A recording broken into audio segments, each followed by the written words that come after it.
Bantam red and black teams, escorted by coaches Ashley Eaton and Brittany Parkway.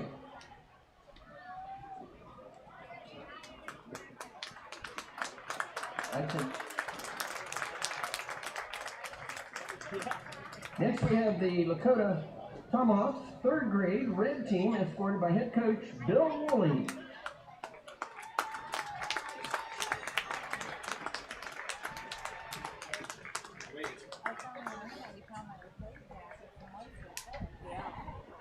Tomahawks, 4th grade red and black teams, escorted by head coaches Jonathan Martin and Devin Monday.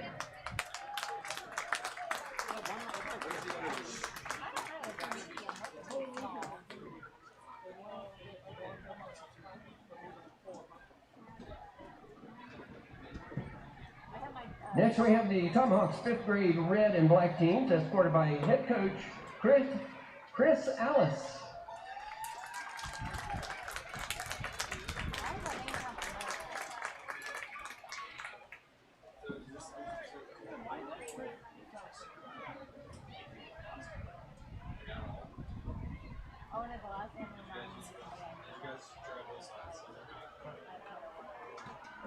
And our final Tomahawks team, the 6th grade red and black teams, escorted by head coaches Danny Mumal and Cody Mueller.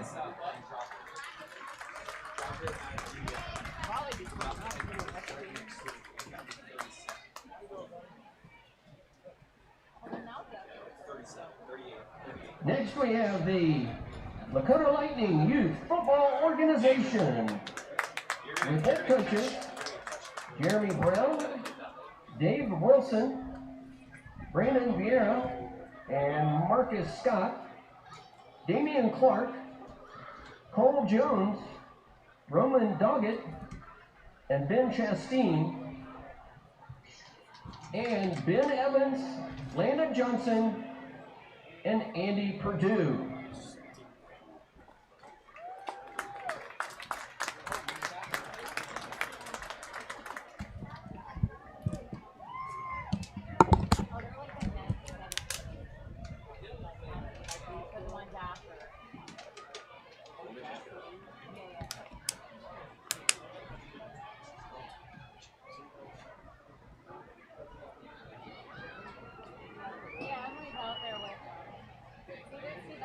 White shirt, they're behind those 2 guys. Well, red hat, yeah. Emily's late.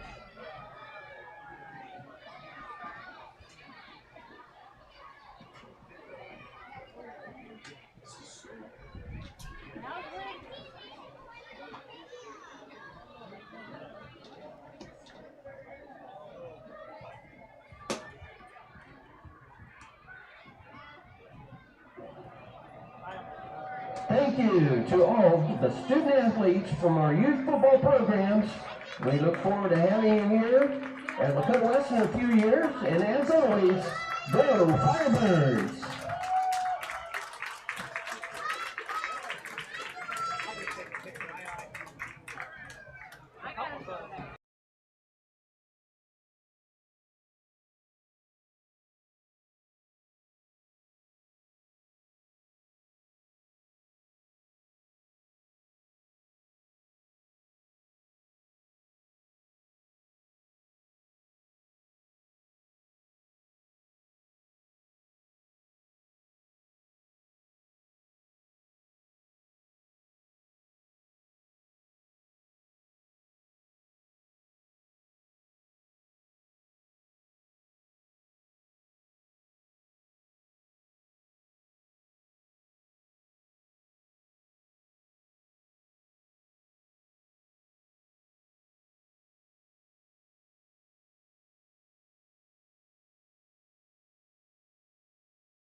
The Firebirds are flying high here from Firebird Field as they are set to take on the Princeton Vikings in just a couple minutes.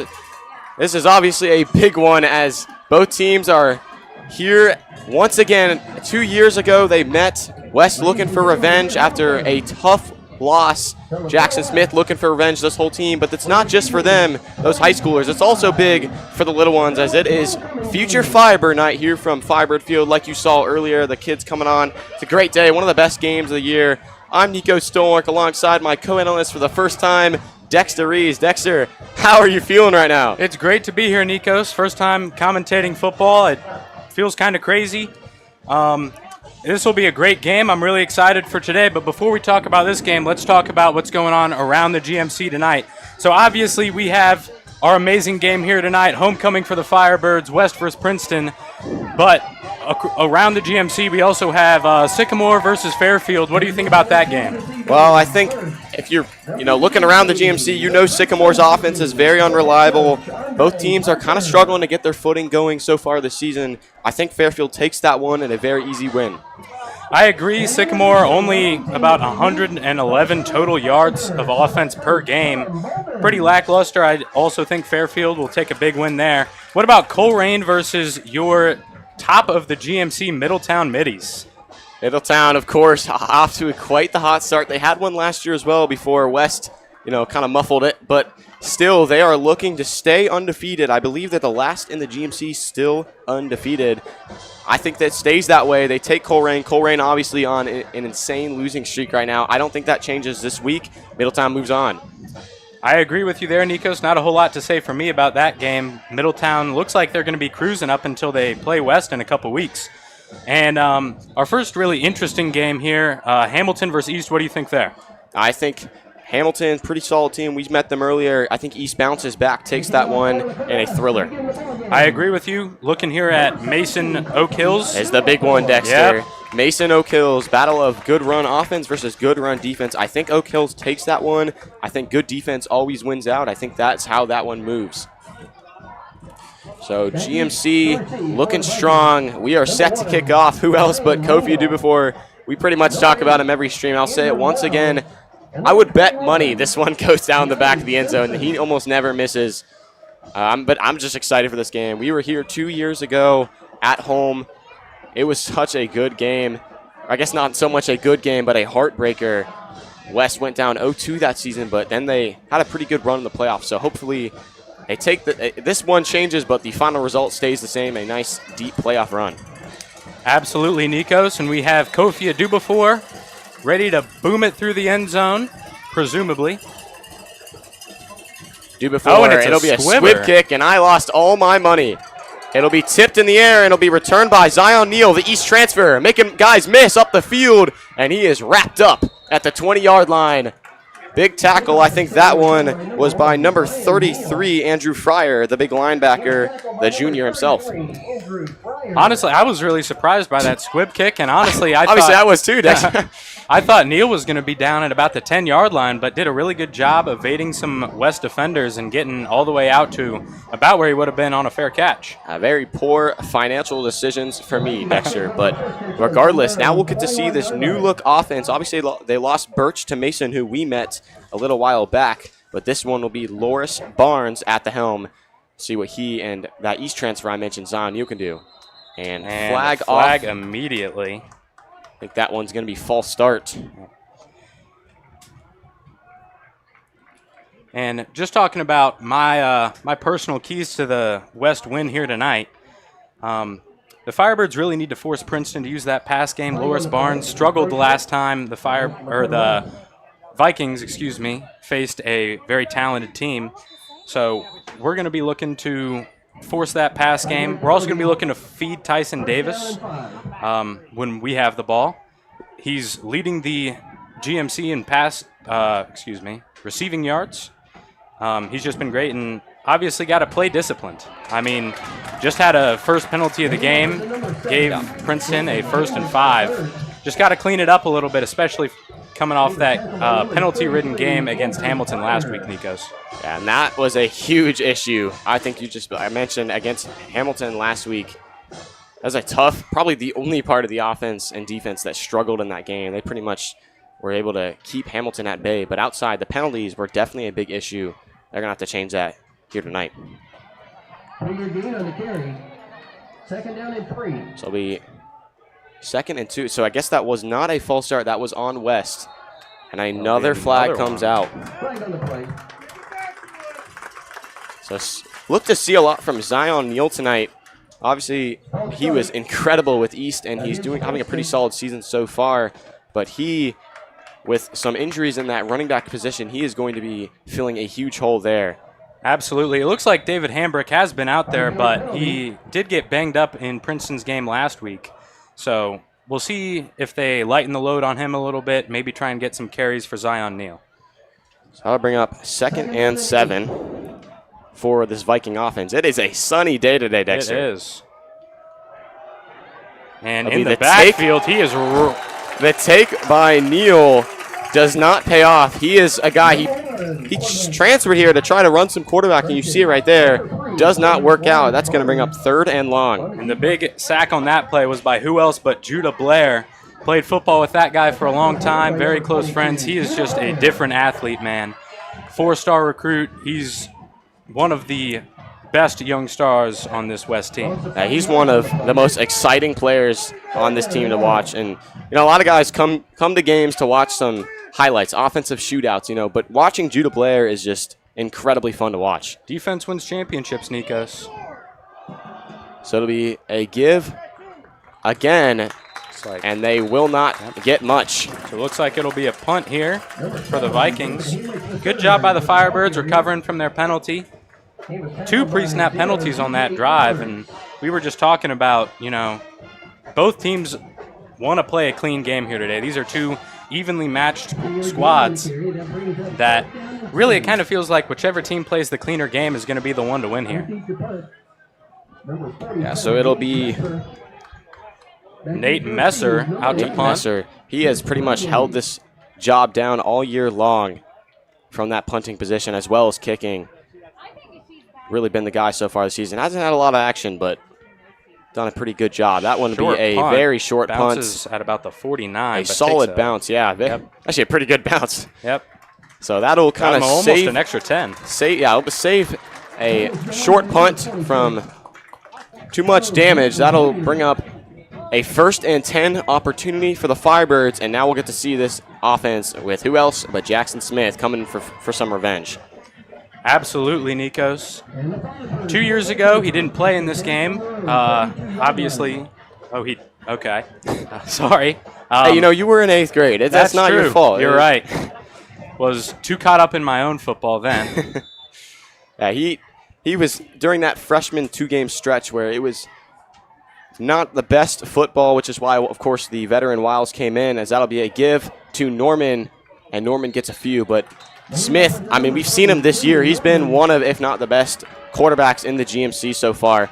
So I think, the amount of progress he's made as a player and just as a person on this team has just been incredible. Watching him grow behind Sam Wiles, and now, he's looked very, very good so far this year. Obviously, tough game against X, but, what can you do? Absolutely, Nico. It's kind of a different breed at quarterback from what we're used to here at West. Coming off of good few years of running quarterbacks, Mitchell Bolden, Sam Wiles. He's more of a pocket passer. As that one will be a give to Norman. He'll try to cut up on that left sideline, but Princeton's all over it. Great job stringing that play out by the Princeton defense. The Firebirds O-line is really going to have to step up today. All new starters from last season. You lose some really great offensive linemen. Jacob Tillery, Logan Gray, Rogan McKinney. These are all GMC caliber O-linemen. And you've got all new starters out there. They've done pretty well this season. Finally got Kenyon Norman rolling on the ground last week at Hamilton. But going to see how they do against a big-time threat on the D-line from Princeton. I'd like to see them get the run game established because, like you said, this is a high-flying offense. If you can get the run game established and then you can sling it deep, you have opportunities like this as Smith goes deep, and he's got him in! Jaden Brogdon moves the chains, and that'll be from the 21-yard line. It feels like he gets a catch like that every game, Dexter. It absolutely does. Big play there. Jackson Smith rolls out to his right. Number 21, Johnny Simpson on the tackle for the Vikings. And that is exactly what you want to see. First down for the Firebirds. Just a great catch there right over the head of the Princeton DB. Princeton's got some pretty short DBs this year. They're very talented, but a guy like Jaden Brogdon, I mean, he can go up. Oh, yeah, and we saw a huge catch in that Mason game. Very, very exciting. And that's exactly what I was talking about, as there will be a flag.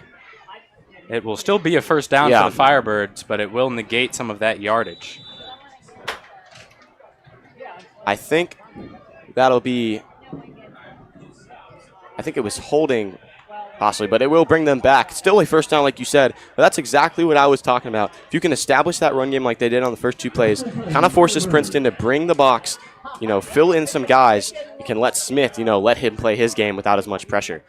So we'll see him in the shotgun. The give to Norman. Norman tries to cut up, and there's Princeton. Wraps him up. It was Bonner to get there first. Corey Bonner, the big play man from Princeton, gets in there. And there's that short but talented DB you were talking about. Absolutely. He is a stud on the outside there. Defends the boundary very well, especially in the run game like we just saw. Brings it back to 2nd and 12 for the Firebirds. So with 2nd and 12, Princeton was all over that. So now the only success you really had tonight has been letting Jackson Smith air it out. So we'll see if they go back to a throw here on 2nd and long. Norman to Smith's right. Be 4 wide for the Firebirds. 4-man rush. Pressure coming on that right side. Gets blasted at the end. He goes deep. Doesn't have it, and the flag comes out. And I like that call right at the end there. Roughing the passer, presumably. So that'll be a first down for the Firebirds. See that? Yeah. Roughing the passer call there from the referee. So Firebirds will be marching forward. That was a big hit that Smith took. Oh, yeah. Did a good job standing in the pocket, delivering the throw downfield, overthrew it just a bit, but. And I think that was pretty clearly after the play, so I think that's the right call from the ref. And really just a high IQ play from Smith to, just throw one out. And at that point you have a free play plus 15, so it really worked out in another first down. They're getting first downs one way or another so far. So it'll be 1st and 10 for Jackson Smith. Snap. The give to Norman up the middle. Norman, patience, pays off. He'll get a few. Really good patience there by Norman. Saw all of his gaps in the O-line plugged up.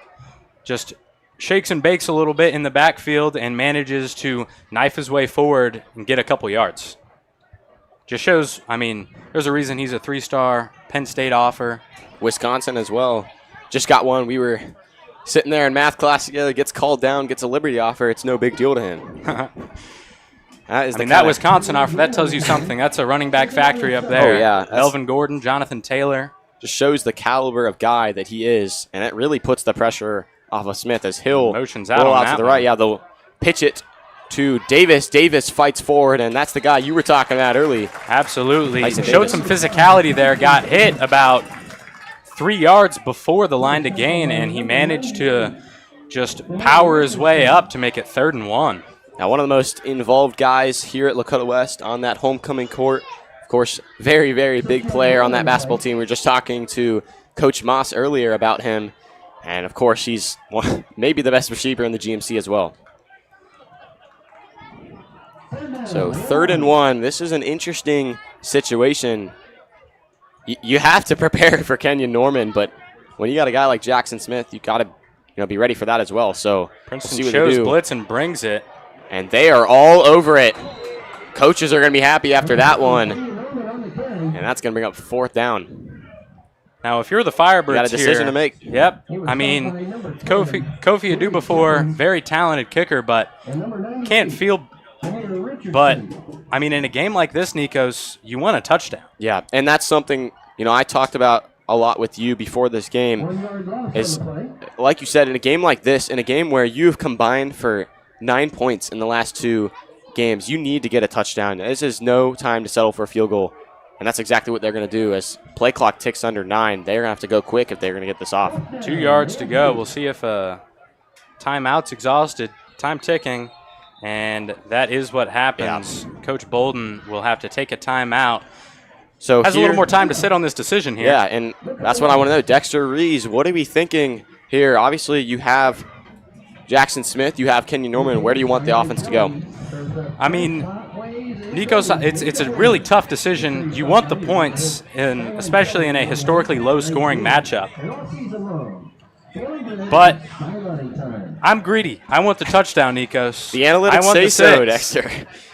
You know, I think we have Coach Bolden, one of the most aggressive coaches in the game. I definitely want to see them go for it here.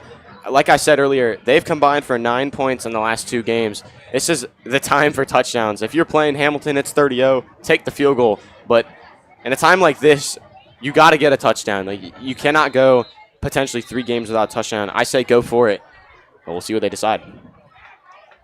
All right. See Jackson Smith and Kenyon Norman walking out, so it looks like Coach B agrees with us. I like what you said. You're greedy. This team is greedy. They're ready for a win. If you want to win football games, you got to be greedy. So on right now, I'm seeing Tyson Davis in the slot, covered by Gianni Simpson, 5'8" DB. Over the middle, flag flies. There was a lot of motion there. It looks like they will call a false start, so see if that changes Coach Bolden's decision. And honestly, I don't think it will, because this, mark my words, I guess they will change their mind. But this is kind of makes it that much harder for Adu4 to put this one through.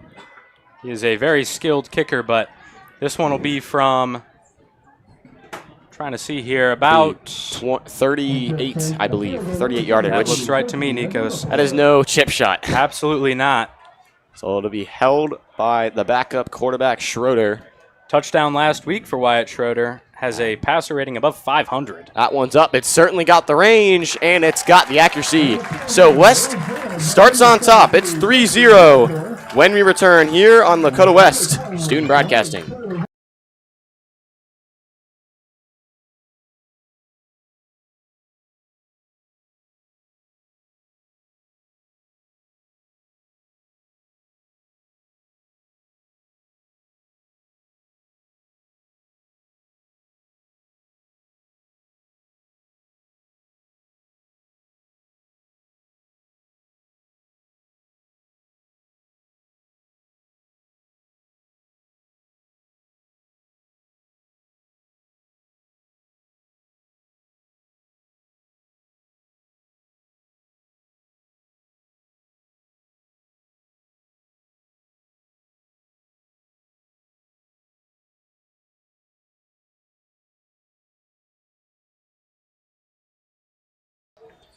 So after the Adu4 field goal, we'll see if he can, maybe help me not lose all my money this time and put it through the back of the end zone as he had the most touchbacks last year. So you put all your money on it, now the house is on it, Nikos. Yep. We got to get something back. So there it is.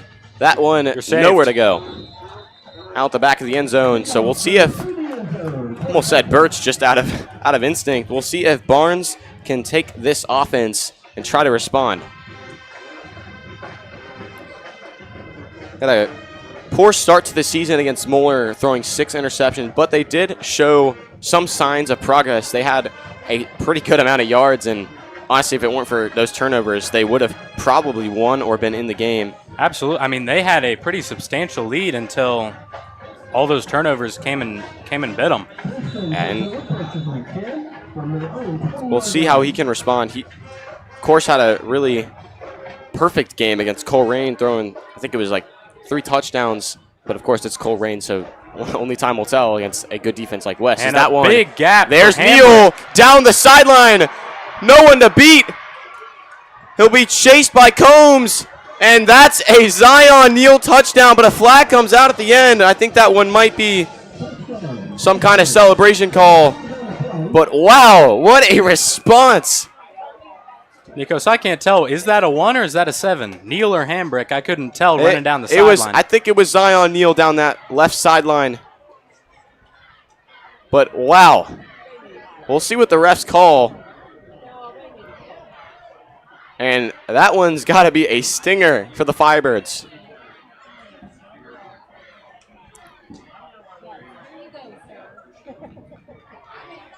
So the call will be against Princeton, but I think that one's going to be after the play. That's what it looks like, Nikos. Firebirds run defense just got to be a little more secure than that. He had a big lane up that left sideline. Neal, one of the most talented players in the GMC. So that'll make it a very deep extra point, and we saw Nate Messer miss one earlier this year. So knock on wood, Dexter, but this could be a potential miss. We'll see here, held by Gianni Simpson. And you hear the West cowbells getting loud. Kick is up, nearly blocked, and that is wide left. Good. I think it might have got a finger on it off that side. Maybe that's what it. See Jordan Narvez celebrating there. I mean, he is a monster. 6'6", 268 pounds. And that's a huge, huge change because that changes things from a 3-point game or from a 4-point touchdown game to now just a 3-point ball game, which West can certainly come back from. So 6-3 is your score after a breakaway touchdown from Zion Neal. Let's see how West Firebirds can respond when we return here on Lakota West Student Broadcasting.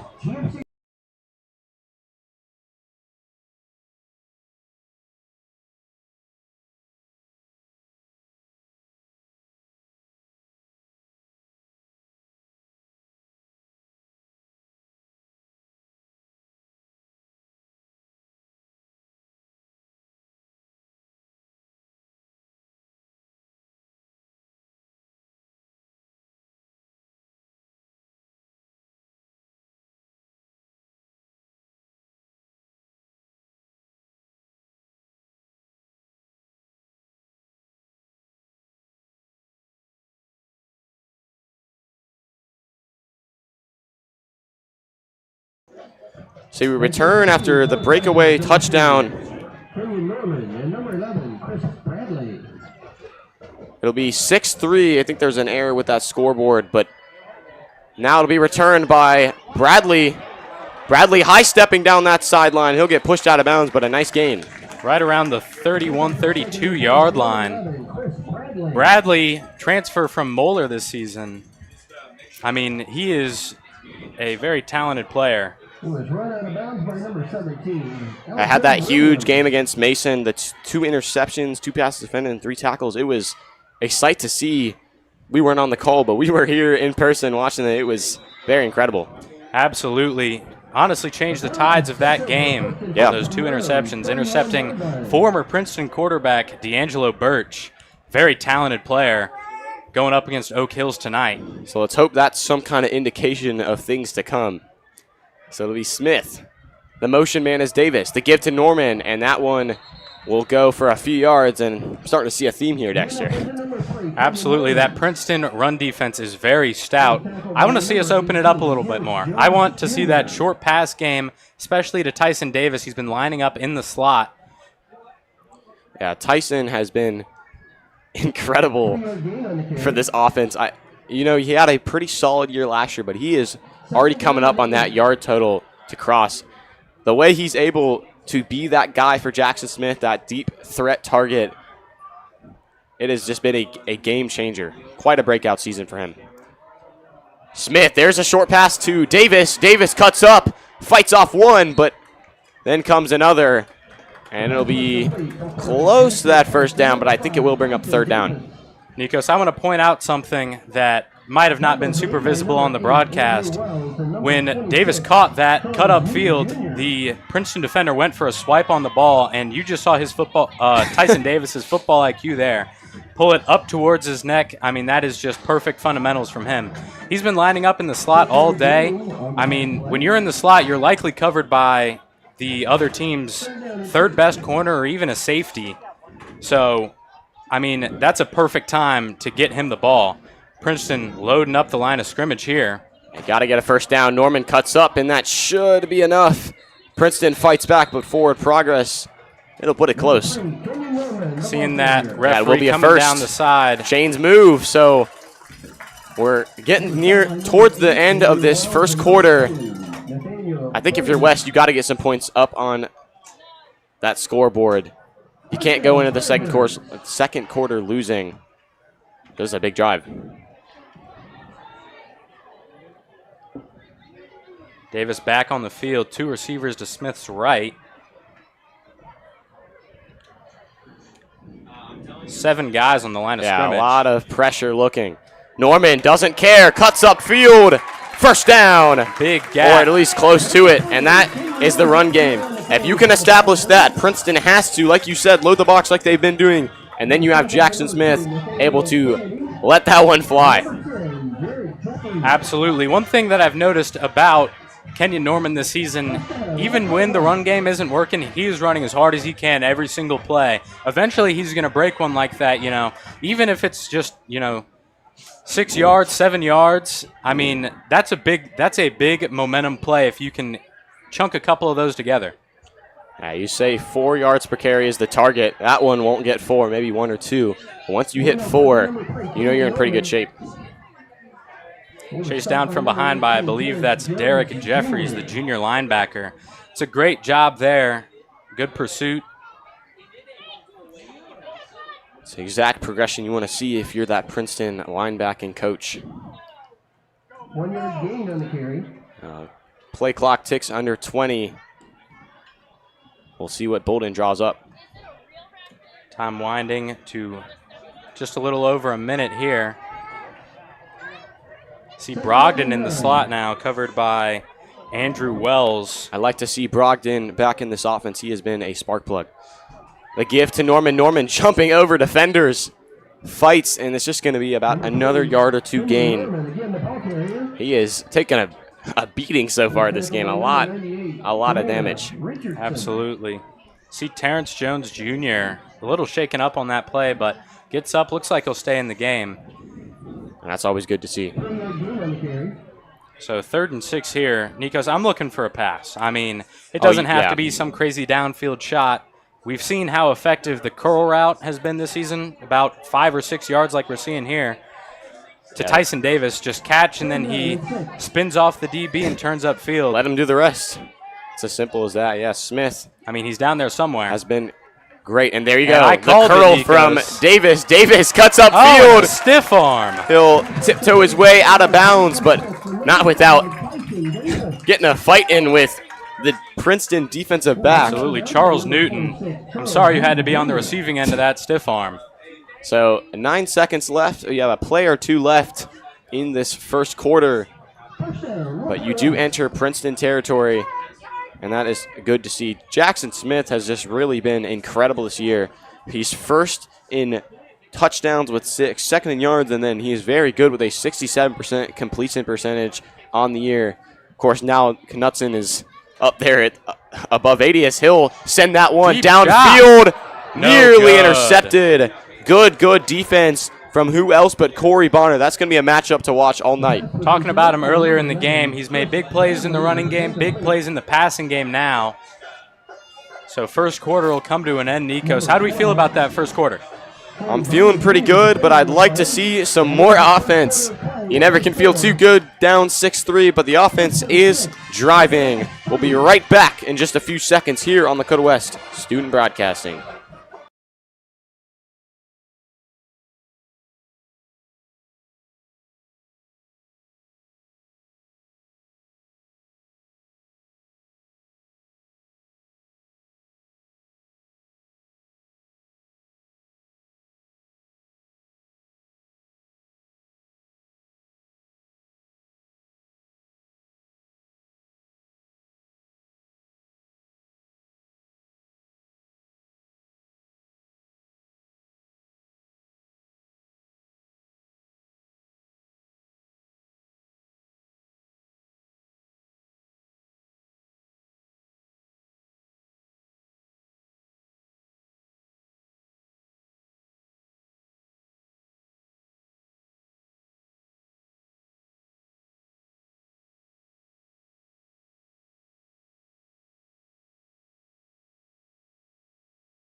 So after a 6-3, pretty slow first quarter compared to the normal Friday Night Lights West gives, what do you want to see from this Firebird offense?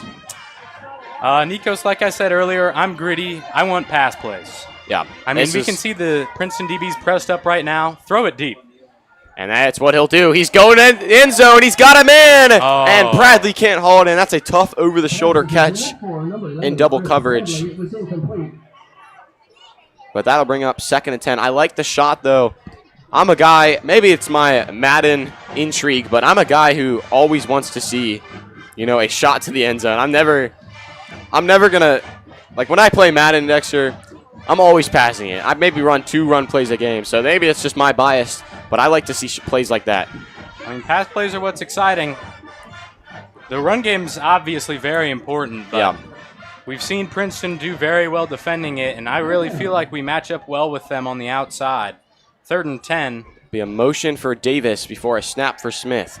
Pressure coming, gets out to the Screen. screen. Norman is blasted, and that's a huge tackle from Nathaniel Canady. And the coaches are going wild here in the press box for that one, and they should. That's a good read.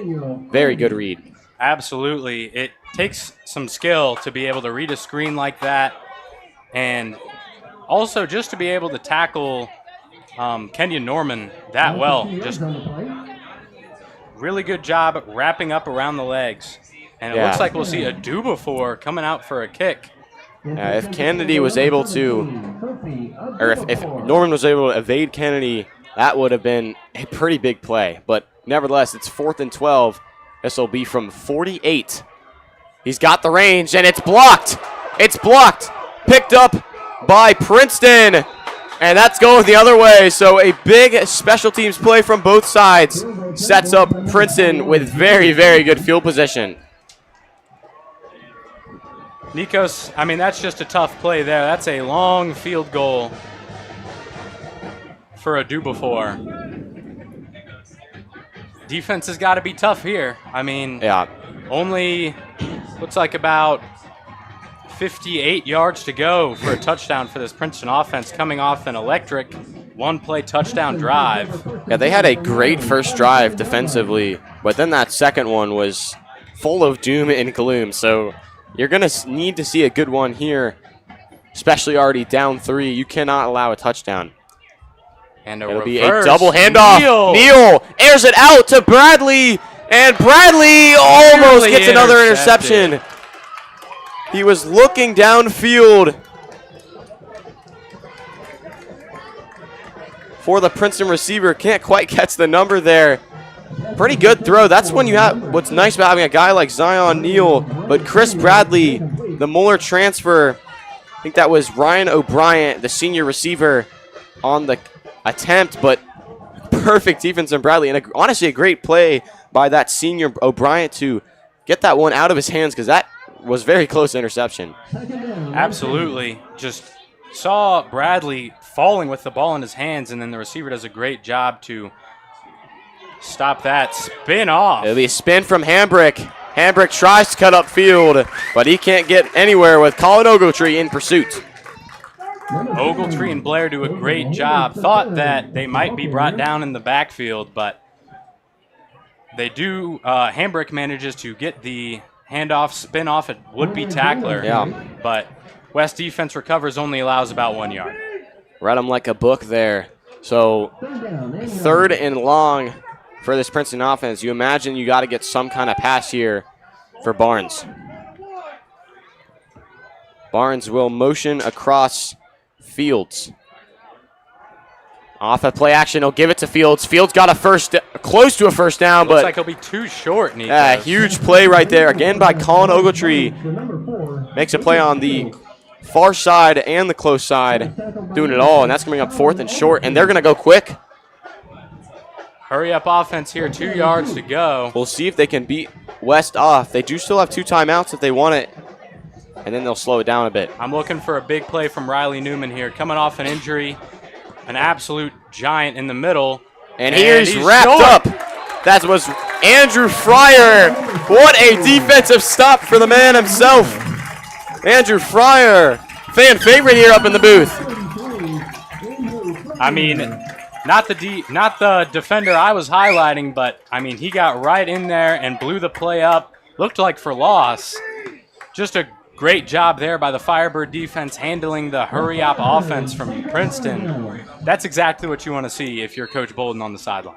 And last year, right before you joined broadcasting, still a freshman, learning the ways of that freshman building, me and Andrew talked about it all the time. Anytime offense or defense makes a mistake, the other, recovers. And that's exactly what you saw. The blocked punt was frustrating, but then the defense, great turnover downs. You pretty much lose no progress.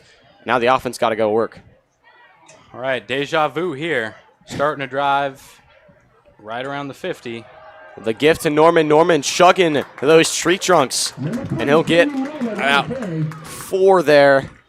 Bring up second and medium. Great physical running there. Keeps the knees high, just chugging forward. So it'll be about 2nd and 7.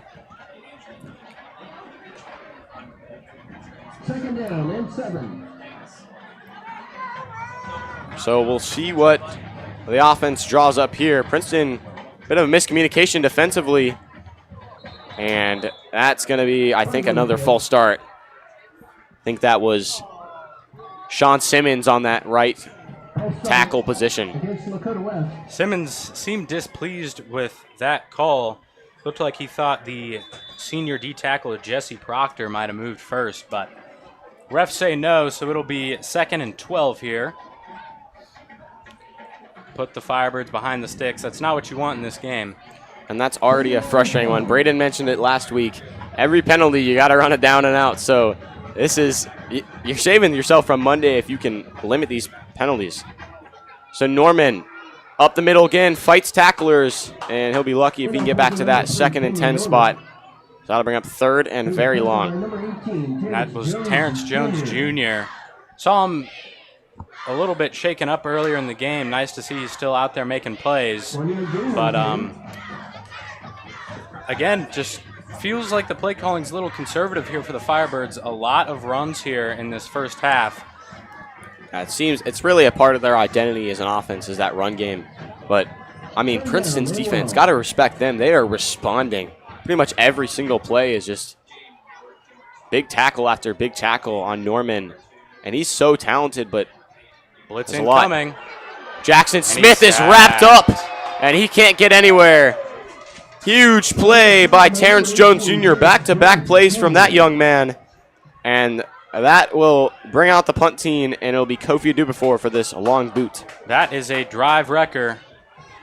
I mean, you've seen Princeton bring the blitz a whole lot today, and West has tried to beat it a couple times with some little screens, but the Princeton DBs have done a very good job reading those screens. So that'll be Terrence Jones picked up by Jr.'s Neal. 3rd sack of the year as Neal will try to rotate out to that right side, but a good tackle on that outside. I think that was Owen Herring, the 3rd-string quarterback, on the tackle. Hey, this is what a Bolden-led team does. Everyone gets involved, everyone makes plays, and does their part.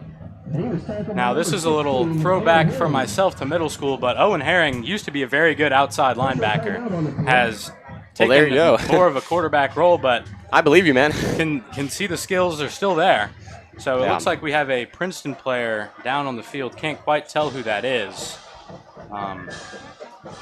We'll get you a number as soon as possible and tell you any information. We'll take a short step aside and be back in just a couple of moments.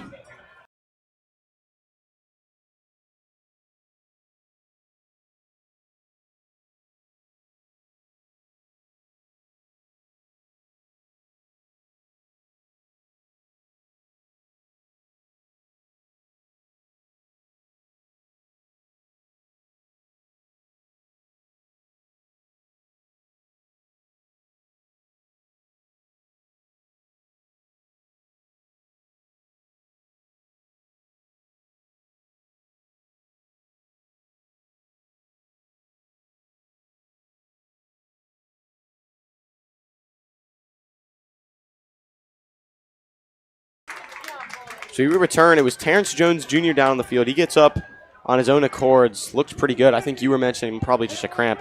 A flag did go down. I'm not quite sure who that was going to be on, and it's on West. So it'll be an illegal substitution, and that's just That's just frustrating if you're the Firebirds. That's Absolutely. just the simple things. Princeton coach Andre Parker decides that he wants to make the Firebirds punt it again. So 4th and 18, a do before.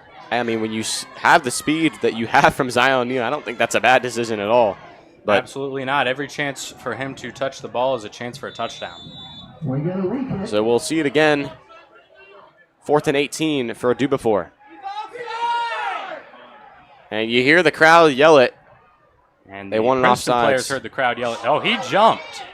No call, though. And that's going to be... hits the punter and no call. No call at all. Oh, my. That's... You know, I don't want to ever attack refs for, you know, they're doing their best out there, but that's a pretty cut and dry that was call. right in front of him. If you touch the punter, that's a penalty. Yeah.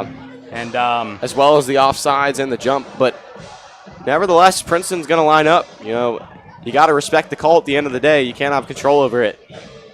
And just going back to what I was saying last drive on that 4th down attempt, I'm looking for Riley Newman to get involved.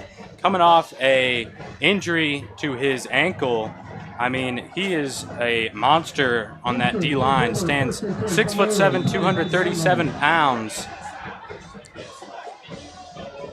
So see if he can make an impact this drive. It'll be a give up the middle.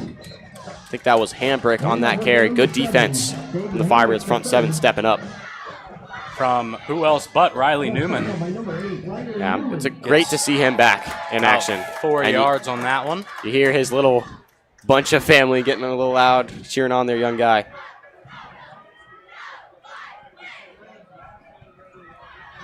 Four-yard gain on the carry. 2nd down and 6.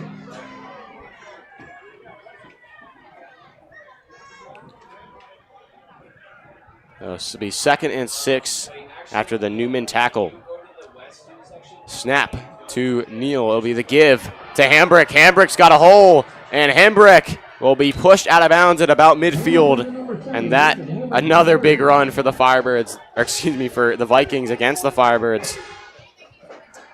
This run defense is starting to struggle against Hambrick. You know, I'm noticing we really haven't called the names of DJ Edwards or Cam Thomas tonight. Want to see them get involved. That is going to be another first down. Princeton is moving the chains. Seems like the West defense might be getting a little gassed. And they're going to go quick. Be a give.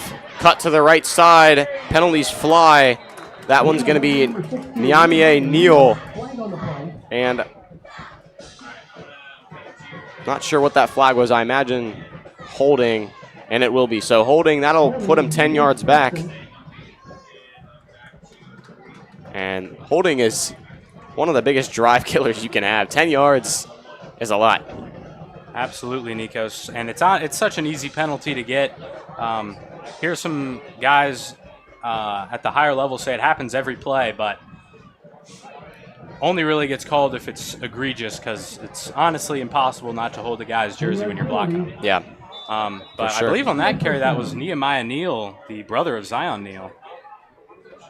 So both brothers getting involved on this Princeton offense here in the first half. I'm not quite sure if that was like a cousin relationship, but I'm sure some kind. It'll be launched by Barnes. Barnes again targeting. It's intercepted by Bradley, the 3rd of the year. He's got room to run. He's got blockers as well. Down the sideline, blazing speed, upfield, and defense is your best offense here from Firebird Field.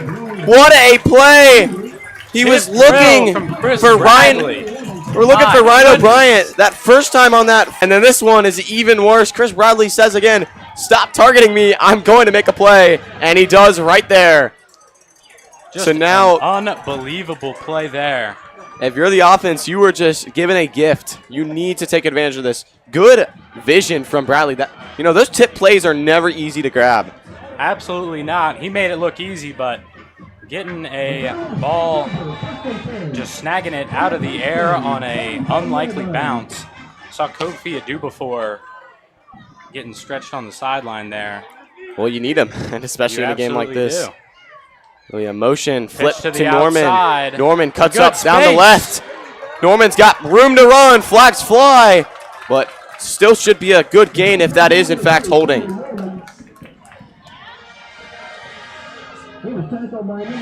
See what the ref calls it. What an interception from Chris Saw him Bradley. beat Derek Jeffries on the out. And another flag comes out late at the end. I think that one's going to be on Princeton. Looked like Yeah, it. they were talking, and then you see some arms throw up. So I think that was maybe Gianna Simpson talking to the ref or someone on the sideline potentially. So we'll see here. Actually, you're the analyst. Tell me if there is a holding and an unsportsmanlike conduct, will those, counteract each other and nothing happens, or what happens? I'm not entirely sure. I know they take. Looks like it will be a first down. There was a pretty big gain, so looks like they might just have that down replayed after those offsetting penalties. Or no, they will have the Firebirds march up, so. It's good to see if you're a Firebird fan and the chains move. This would be a huge touchdown to get right before the half, and then hopefully a stop as well. So they'll get the call from the coaching staff. And they will counteraction and then, or offset, excuse me, but it will still be a first down. So I think that worked out pretty well for West. That's a big mental lapse for Princeton. I mean, that marches that play way back. Play blown dead. Another flag. I see points at Princeton. Like it'll be on Princeton. And I think maybe they're trying to kind of make up for that one punt from earlier. But we'll see. So that's going to now be 1st and 5. Makes this one very doable. And now you can kind of have the freedom to take a couple shots to the end zone. Absolutely. And it'll be a timeout Princeton, their first of the half. And I think it is a good time. Back-to-back penalties, you need to, kind of regroup and move out from there. Absolutely. If you're West, how do you want to see them finish this drive to hopefully get a touchdown? This has been something they have struggled 3 years in a row now, is finishing drives. What are you looking for?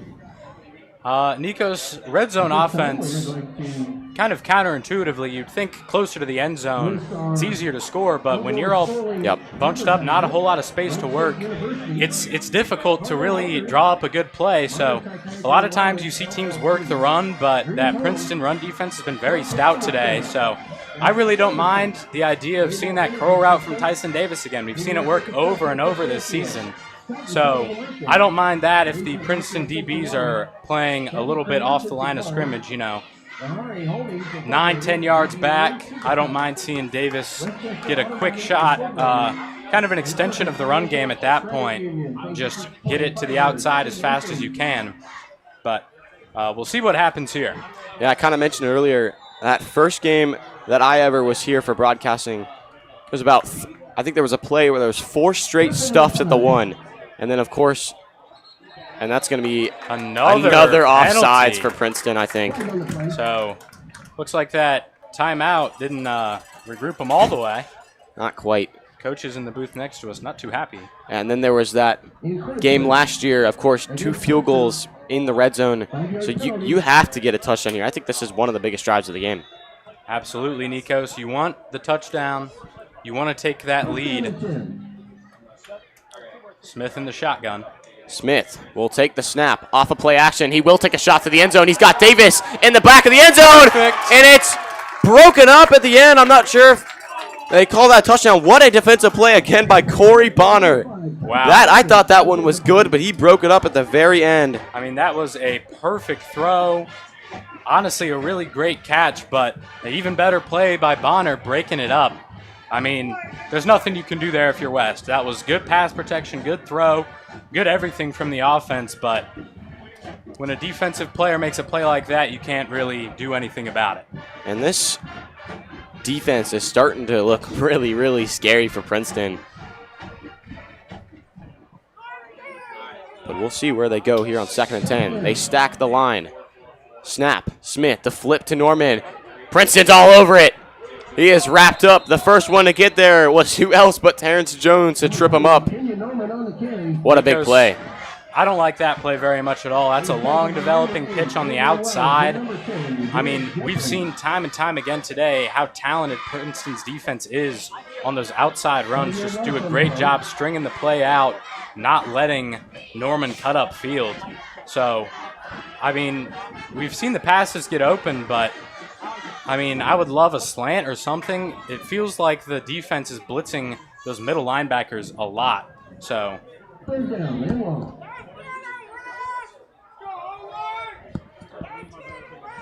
So on 3rd and 15, it was a penalty on West earlier, not Princeton. He rolls to his left. Smith trying to get on the outside, and he cannot quite get there. Bring up 4th down. Called down by Andrew Wells. Number 7, Jackson So Smith on the quarterback it'll be keeper. about 4th and 10 or 11, And the punting unit comes out, and I think that's the right call. I believe. As aggressive as I am, a tie game entering the second half, that's a brand new ball game. I take that over losing, but they got to take as much time off the clock here, so this is where clock management comes into play. Absolutely. Into attempt to field goal, number 17, So Kofi 15 on the play Liverpool. clock. We'll see if The they 37-yarder. hit from just about this area on the other side of the field. Princeton Immediately almost gets blocked. that one again. That one is close, No and it's good. no good. Fans cheered. Field goal attempt is no good. Now, what's difficult on the way Kofi Adubafore kicks the ball, he has so much power that the ball goes so high. Sometimes it's difficult to tell if it is good or not. Yeah. I mean, if that was a little bit more line drive of a kick, might have hit the post or just barely snuck in. But, I mean, on a play like that, it's just the judgment call of the ref. So Princeton will retake possession at their own 20-yard line. So that's 2 missed opportunities for field goals for West. This could be a 9-6 game very easily. Takes over, 1st and 10. So we'll see if Princeton can add to their score. The motion for Neal, the give to Neal. Neal's got room on that right sideline. He'll cut up, and Zion Neal has the 1st down. DJ Edwards shoves him out of bounds. Number 1, Zion Neal. Looked like Was brought down very by close to Zealand. that line to gain. Can't quite tell.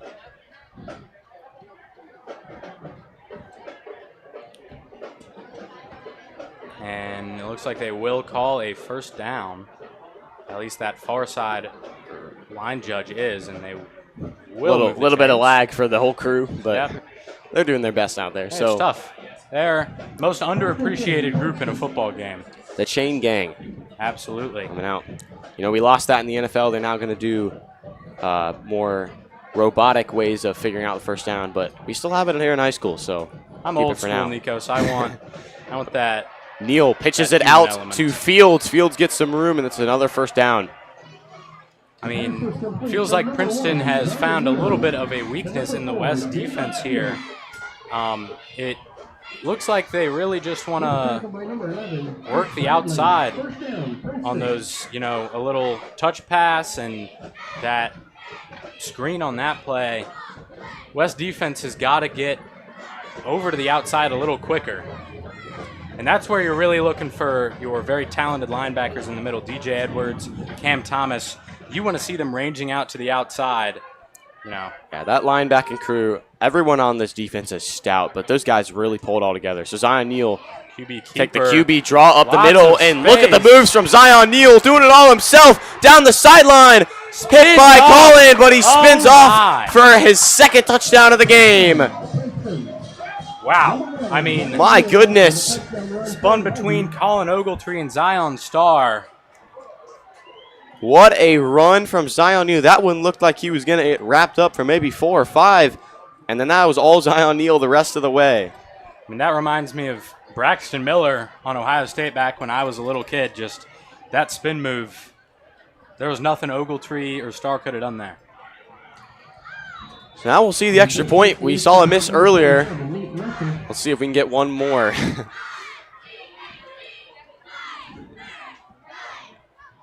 The kick High is snap. up, and it's off the No uprights good. again. Nate Messer, his 2nd missed extra point of the game. And that's 2 points off this ball game. It'll That could change be it. big, Nikos. Now if you're West, you are in dire shape. 12-3 is your score when we return here on Lakota West Student Broadcasting.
So after the second extra point, man, it's special teams been an impact today, Dexter, but the second extra point missed for Princeton. And Nate Messer, he'll kick off. That's 2 field goals for West, 2 extra points for Princeton. That's 8 points off the board of this game. Unfortunately, that spread of points is skewed a little bit more negatively to West side, but if West can get some kind of points here, they do start the second half, but that's a low one. Bradley will be happy as he loves to return these. He'll take this one. He's got Norman as the blocker. Lots of space. Bradley's got speed and space. That's a combination for a nice 33-yard return. All right, offense has got pretty solid field position. Got to capitalize. Offense has been stalling today.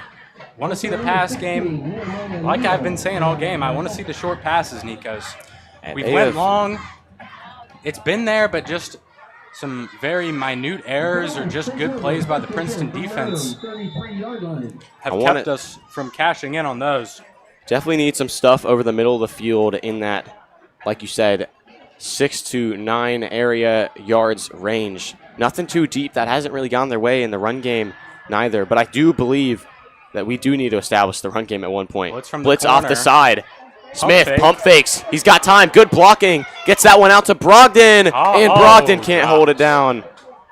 That'll bring up second and 10. That would end up being a great play by Jackson Smith, but Brogdon just can't make the catch. That's a tough catch there. Coming back to the ball, having to dive for it. It's a lot of momentum. Would have been a nice couple yards to have. Good pressure by Nathaniel Canati off that left side. Really, really making it a bad day for Jackson Smith.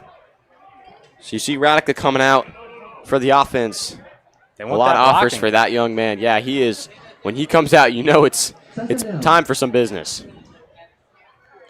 Reminds me a lot of Luka Gilbert from last season. Carbon copy, man. Carbon copy. Honestly, it's big blocking tight end. Not a huge weapon in the pass game, but just based off size. Huge blitz alone. Down, and that's a short one into the ground to Davis. Would have been decent yardage. It's me one. Smith's wants back. I know I said I wanted the short passes, Nikos, but I don't know if a flat route is really what I'm looking for. I want upfield just a little. I mean, a slant, or honestly, even you send Xavier Radica up the seam just on a go route. I mean, there's a blitz brought on just about every play for Princeton so far this game, if you're watching. So they have been making Jackson's life miserable today, to say the least. You see Roman Combs check in for the Firebirds. You do not want this to be a 3 now, especially with how Princeton's offense has been moving with Zion Neal right now. So on 3rd and 10, Princeton blitzes once again. Smith's got to get this one out. Pressure coming. Fumbled. It's going to be picked up and returned for Princeton. Joe Peterson, the 5th. And that changes the game. Flag comes out at the end, but that will not matter to Princeton. I don't think they really care. That is about the last thing you want to happen. I can't really blame Jackson Smith there. I mean, you can see Coach Bolden on the sideline. He wants him to hold on to the ball, but he didn't see that defender coming, and he has very seldom had a clean pocket today. I mean, the blitz has been coming and just getting through. The Princeton defensive coaching staff has really just been, I mean, they've been making life very hard for him. So it will be a late penalty on Princeton. I think it was a late hit, or on both, so it'll offset, I believe. But, man, that is just about the last thing you want in the situation. They still have plenty of time to add points. But I want to go back to what you said. Bolden kind of giving it to Jackson Smith's ear. But, you know, when he feels enough to yell at you, I think that's kind of a compliment that he believes in you enough, cares about you enough to, you know, really give you as much coaching as he can, even though in the moment it might be a little scary. But I think it shows he cares, and you're going to need that the rest of the game. I mean, going into halftime here, got to hope the defense can hold the Vikings. But, I mean, Bolden's going to have to game plan to, I mean, just handle that blitz from Princeton.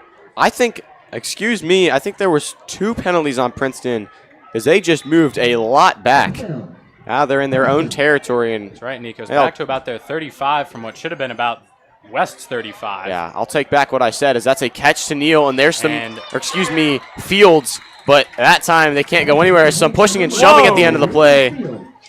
That one was between Zion Starr and a Viking. I wasn't quite sure who. That was Nehemiah Neal. Yeah. I mean, he just came kind of flying in and cracked a West player. And I think Danny Fortson got some action there too. No penalty is called.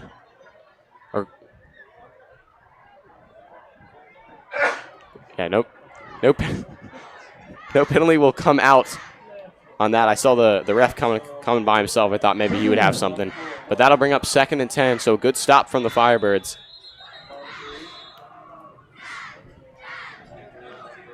.157 to go. So Princeton will call their second timeout. If you're Princeton here, what are you looking to do offensively? You don't want to make a play Smith made with that fumble, but you also, you have to make sure you can try to get some points on the board. I mean, that's ideal if you're Princeton, but that's ideal if you're Princeton, put some points on the board. But I mean, I don't know. You have a 9-point lead in as big a game as this. I don't know if you push it too hard. Maybe throw some short passes. See if you can get Zion Neal some space, or really anyone on this defense. Those plays to the outside have just been very successful up until that last one that we saw with some extracurricular activities at the end. But Colin Ogletree made a great play, held on to the Princeton ball carrier, just holding on to him with one hand, keeping him stuck at the spot until he can get some reinforcements from his teammates. So yeah, these DBs have certainly kept them in the game. Chris Bradley, of course, and then Colin Ogletree making big plays. Quick update from Lakota East Broadcasting and that East Hamilton game. It's currently 17-14 in favor of East as the second half starts, as it'll be a nice run up the middle. I think that was Hambrick on the carry, but that'll bring up 3rd and long. Sure, up here. It's kind of tough to tell the difference between the 1 and the 7 of the 2 main running backs for Princeton. It's never easy, for sure. Give the PA guy here certainly some trouble. But this could give West, you see the timeout call, I think, from West. This could give them a chance to maybe come back on 3rd and 10. You can tell Princeton did not take your advice and went the passive approach. Maybe a good idea, up 9 points. Kind of just cycle this one out, but with time, this could be a good 2-minute drill for Jackson Smith to get some experience under his belt. Absolutely. Just a little over a minute and a half here. If you can get the stop here on 3rd down, call another timeout. I mean, you'll end up with about 90 seconds to go downfield with no timeouts. It's a tough task, especially with how good this Princeton defense has been today, but hey, maybe Bolden gave him some advice in that earful. So 1:44 to go. Barnes in the shotgun. Looks like Neal at his side. And that one's tipped, and that is really good to see, because now the clock stops, and it looks like a Firebird defender is down. It's going to be Judah Blair. He Gets limps up off on his own accord, though. I think it might be a cramp. You got to get him off the field, though. You don't want to risk anything on a young man like him. Stomach or arm, maybe? He stays out. I'm imagining if it's a cramp, I think if it was anything more, he would come off the field. But hopefully he's all right. This is big. Chris Bradley, special teams has been huge tonight. If you can get a good return, you can at least get Kofi. Look like they want that. Oh, it looks like they might fake it, and they don't. Oh, the and kick by blocked. It'll be a good bounce. Good bounce. Good bounce for West. To about the 38. Had some backspin on that punt. So now Smith has to go to work. I know you've talked about the short passes being the option for them tonight. We'll see. I think you have to get at least one deep shot here with how many yards you have to go in such a short amount of time. I'd like to see Kofi Adubafor get another shot. You want to show you still have confidence in your young guy. Absolutely. We'll see. But ideally, if Kofi's getting another shot, I want it to be a PAT. I want a touchdown here. I like that. I like that a lot. You do need to get a touchdown. You have so many weapons on this West offense when you're talking about throwing a deep ball, especially Tyson Davis and Jaden Brogdon. We saw Brogdon make a great catch earlier. Princeton only rushes 4. There you go, the short throw out. Be caught by Mello Jordan. Yep. Mello Jordan, one of the myriad of wide receivers that West likes to rotate in the game. And they'll go quick. Time ticks under 1:15. Motion for Davis. Snap. Smith. Time. Gonna go deep. He's got Davis down the sideline. Tipped in the air. Flag comes out. Down. I think that's hopefully gonna be pass interference. I mean, I don't see how that could be on Davis. And it pass will be. interference on Princeton. West is moving forward. I think in high school that'll be a 15-yard penalty, so not quite as many as you could get, but that'll move the chains as well as stop the clock. Big play there. And that'll push them deep into Princeton territory. It's kind of a hidden benefit of the deep ball. You've always got a chance of drawing the pass interference. And Jackson Smith knows that. A very high IQ throw, and that was a perfectly thrown ball. His deep ball is one of the most satisfying things to watch in the sport of football. Motion of Jordan. Smith rolling to his right. Has time. Gets away from the defensive player. They say he can't run, but he really can. And that'll be a nice gain, but they got to go quick. West does have 1 timeout in their back pocket.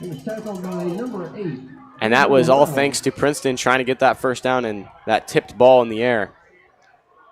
But they do need to go quick. They'll probably save that one for a Kofi kick if it comes to it. Smith looking, steps up in the pocket. Up again. Pressure coming. Throw. Gets it out. He's got an open Brogdon. Caught. And it's caught. No signal. What a catch. And the ref nods. That's a catch That's inside a the 5. catch. Oh, my goodness. What a catch. And Brogdon. I think Timeout Princeton uses a on timeout. Princeton. Oh, my goodness. What a play by Jackson Smith. Rolling out in space, making the perfect throw downfield. You know, we heard all season, oh, he's not Sam Wiles, he's not Mitch Bolden. I was even saying it at the beginning of this game, oh, he can't run. But he just showed us big gain on the scramble and then rolls out away from pressure to his right and delivers a strike downfield to Jaden Brogdon. And that is a game-changing play. And you know what I'll say? You're right. He's not Sam Wiles. He's not Mitch Bolden. He's Jackson Smith. This is his offense now. He's going to do it the way he wants to, the way his skill sets pertain. And there you go. 33 seconds left from the 6. Now, what a throw. Nikos, you've got 33 seconds and a timeout. You can kind of do whatever you want here, only exactly 5 yards to go. From the 6, you have 4 shots, and this is what I'll bring it up again. That game a couple years ago when the offense was stuffed 4 times the runs, you got to get a throw. I think you got to target the end zone, especially with the time on the clock. But we'll see. Pressure coming. Flags fly immediately, and Norman might have got there, but a flag will come out. No call at the moment. We'll see if it's...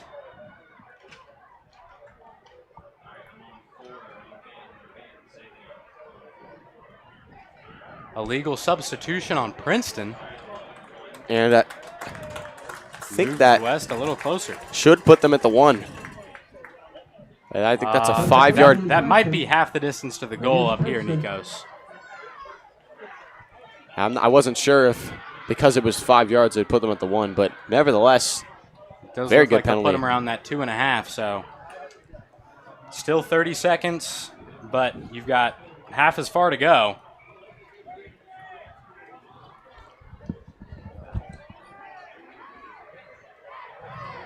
Half the distance to the goal. So this gives them an even better chance. You still have that 1 timeout. 3 yards to go, Dexter. 4 tries.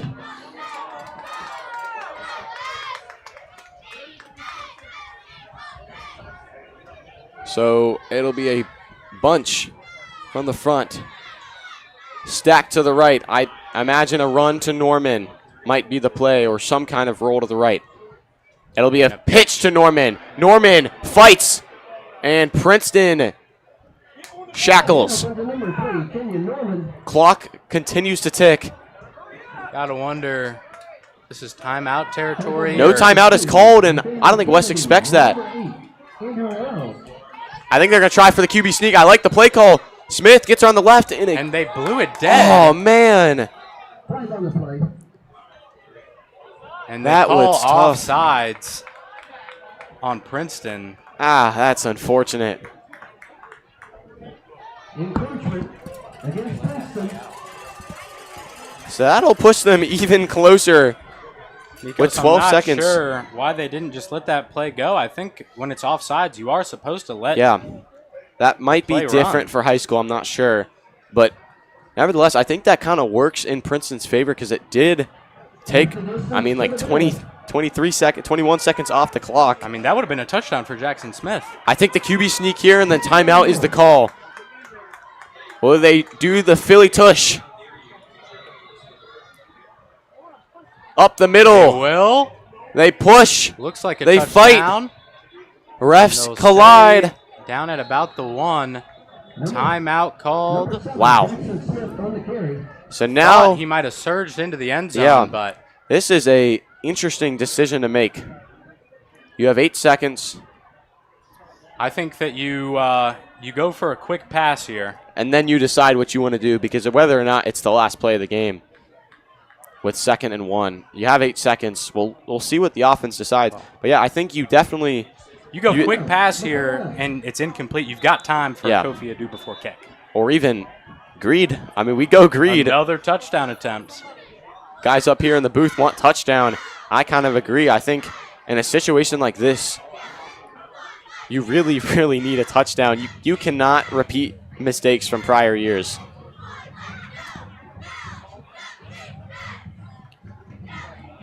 There is an ambulance off behind Yeah, hopefully- that north end zone. hopefully everyone is everyone's okay. all right, yeah.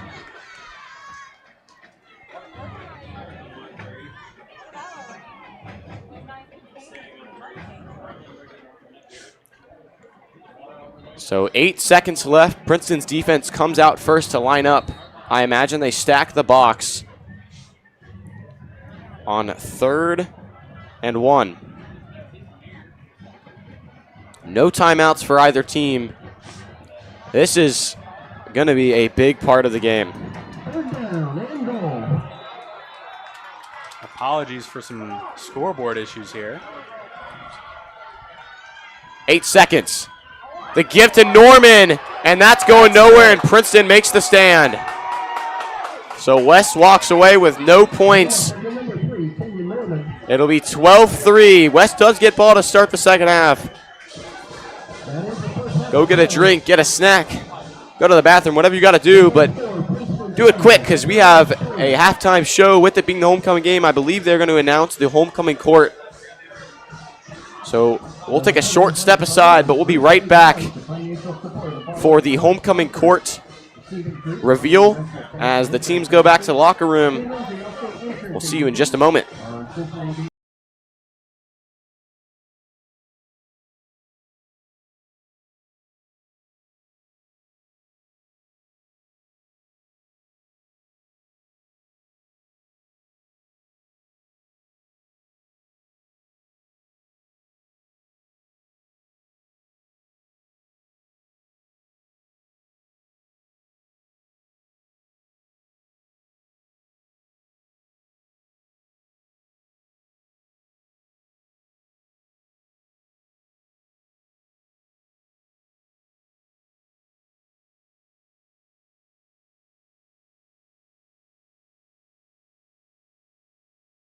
Stratman with Comey and Shepherd Realty, Cagney Family Realtors, Eric Bonney with Harvest Tax and Accounting Services, Jake Sweeney Automotive Group, Titan Siding and Roofing, Ohio Air National Guard, Heatwave Pools, and Lakota Family YMCA. Thank you for supporting Lakota athletes.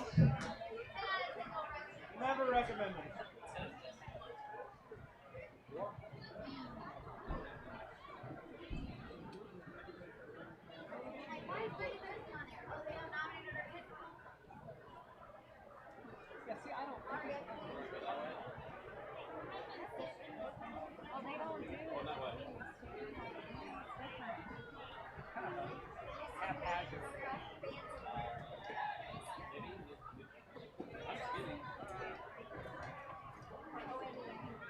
yeah.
Ladies and gentlemen, at this time, I would like to introduce our 2025 Lakota West Homecoming Court, beginning with freshman Andrea Sokol.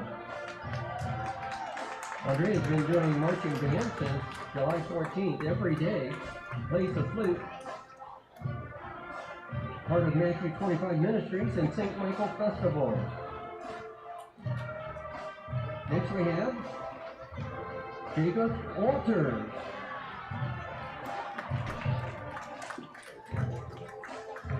Jacob plays basketball with Cincinnati Shock.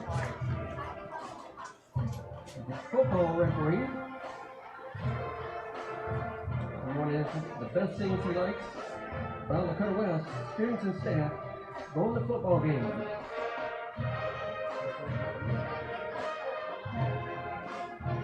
Next we have Izzy Morena. Izzy is captain of the soccer JV, the Lakota West team. Has played soccer for about 8 years. He plays piano.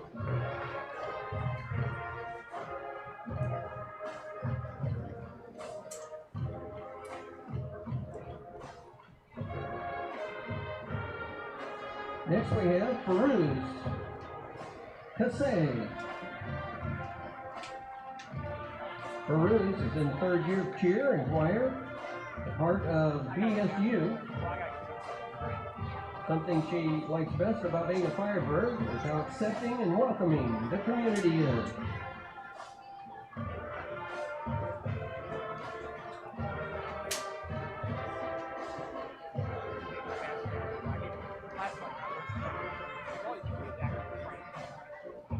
Next we have the sophomores, beginning with Reagan Blackwell.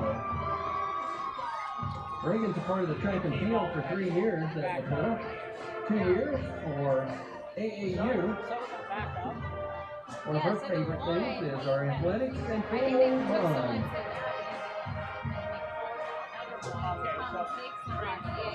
Because they dropped the EMT off and they had to go, like, I guess, walk into a spot to go back. No, they completed the staff. So drop somebody off and Next up we have Caitlin Chow. and she came all the way here. So Caitlin, been a cheerleader for 2 years at Lakota West and a member of the ASL Club. The favorite memory is meeting new friends and teachers.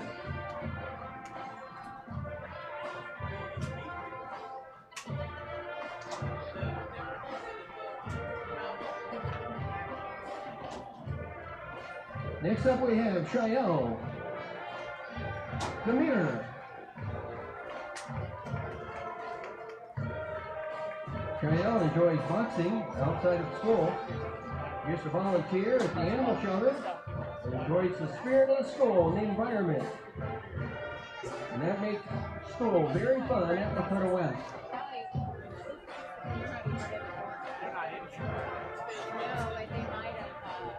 Next we have Aria King.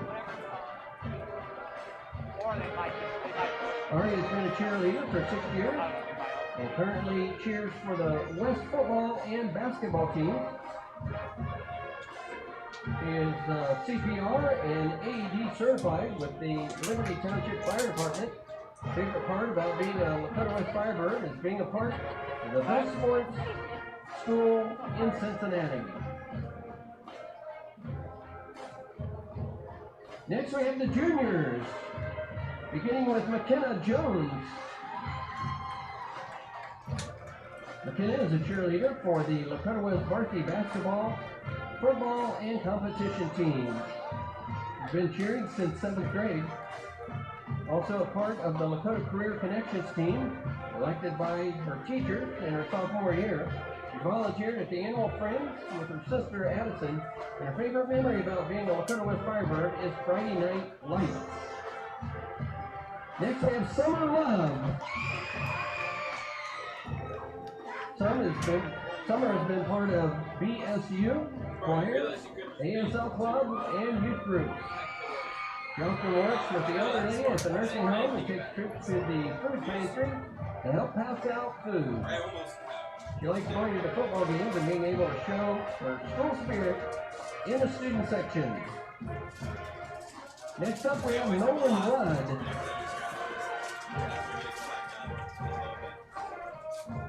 Nolan has recently become part of Lakota West Theater. And he likes having space to hang out with friends while benefiting academically here at Lakota West.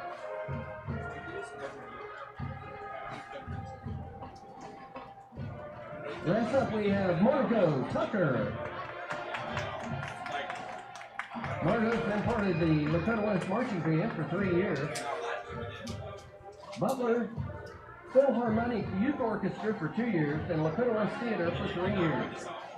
She's also a camp counselor at Camp Odyssey for 4 years. And one of her favorite memories is Friday night football games with the band because it has created some of her favorite memories here at Lakota West.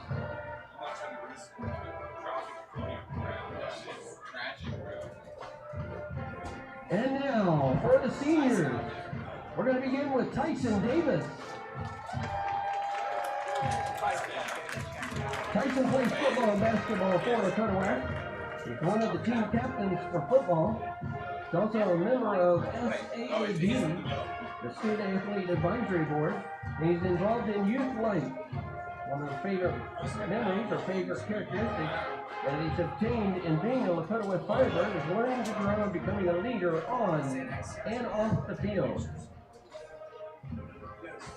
Should I go into that? It's up to you. I wouldn't. Yeah, that's a risky business, bro. Next we have Olivia Dawson. Olivia is new to the dance team. Made blankets for a shelter. And favorite memory going to all the past dances, track meets, and football games. Not yelled at. Shouldn't get yelled at. Coach like on that. It's like golf. Say that serious. Next up we have Honesty Gray. Member of BSU for 1 year, prom committee 2 years, St. Jude holiday card maker for 3 years, church institution 5 years, Firebirds Student Productions, Lakota West Dance Team, Lakota West Cheer. Favorite memory have been participating in the BSU Showcase.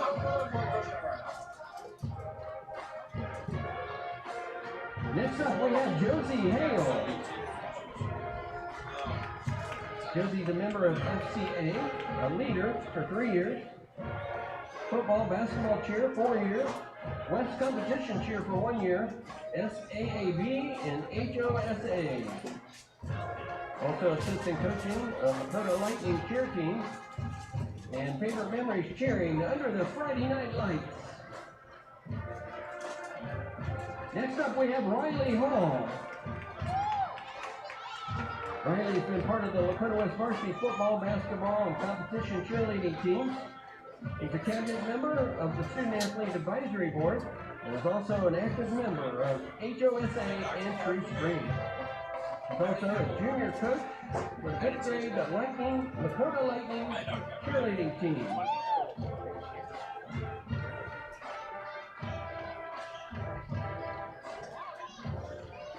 Next up, we have Kiara Sheffield. Yeah, I know, I figured. Kiara has been a member of HOSA, Regional State Competitor, Lakota West Theater.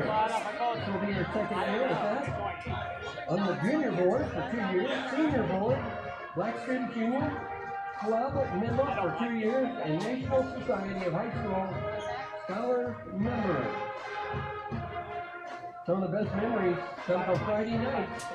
You always have a great time no matter what's going on.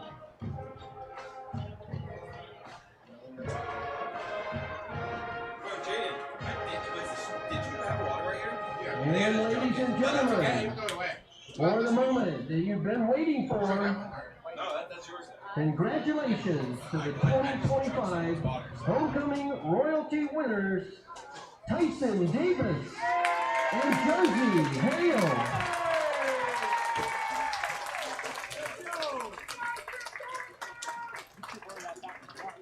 I know, right?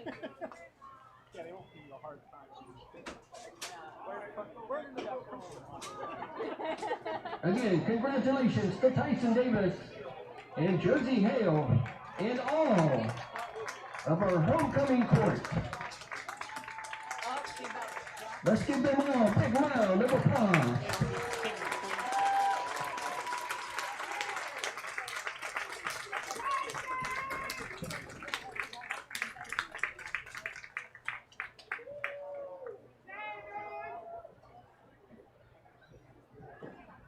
Good job, Katie. Waving that flag. Good job. I don't know which one you are. I don't know. Now, when It was 7 minutes. At the last game, they came out, and then Toledo University's band was here. And they Oh, came out. really? Well, when they came out, that's what I think that was. I don't know why they were. Maybe they were playing like. Are they going to do a song?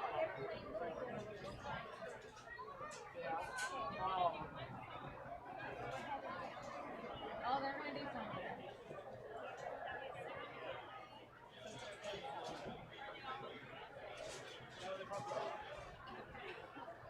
You should be on this side, right? I don't like what they do. Oh, no, she's got to get her rifle. Yeah, she's getting this. Well, I don't know what they're going to do. There she is. You just crossed the 40. 35. 30. To the 30. To the 47. Hi, baby.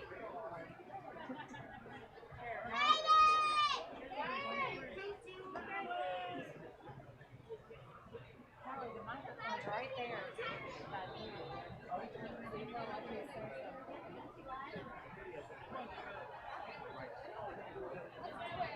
Ladies and gentlemen, and now a performance by the Lakota West Marching Band.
So after that little halftime show we saw for the Firebirds, Tyson Davis and cheerleader Josie Hale win King and Queen.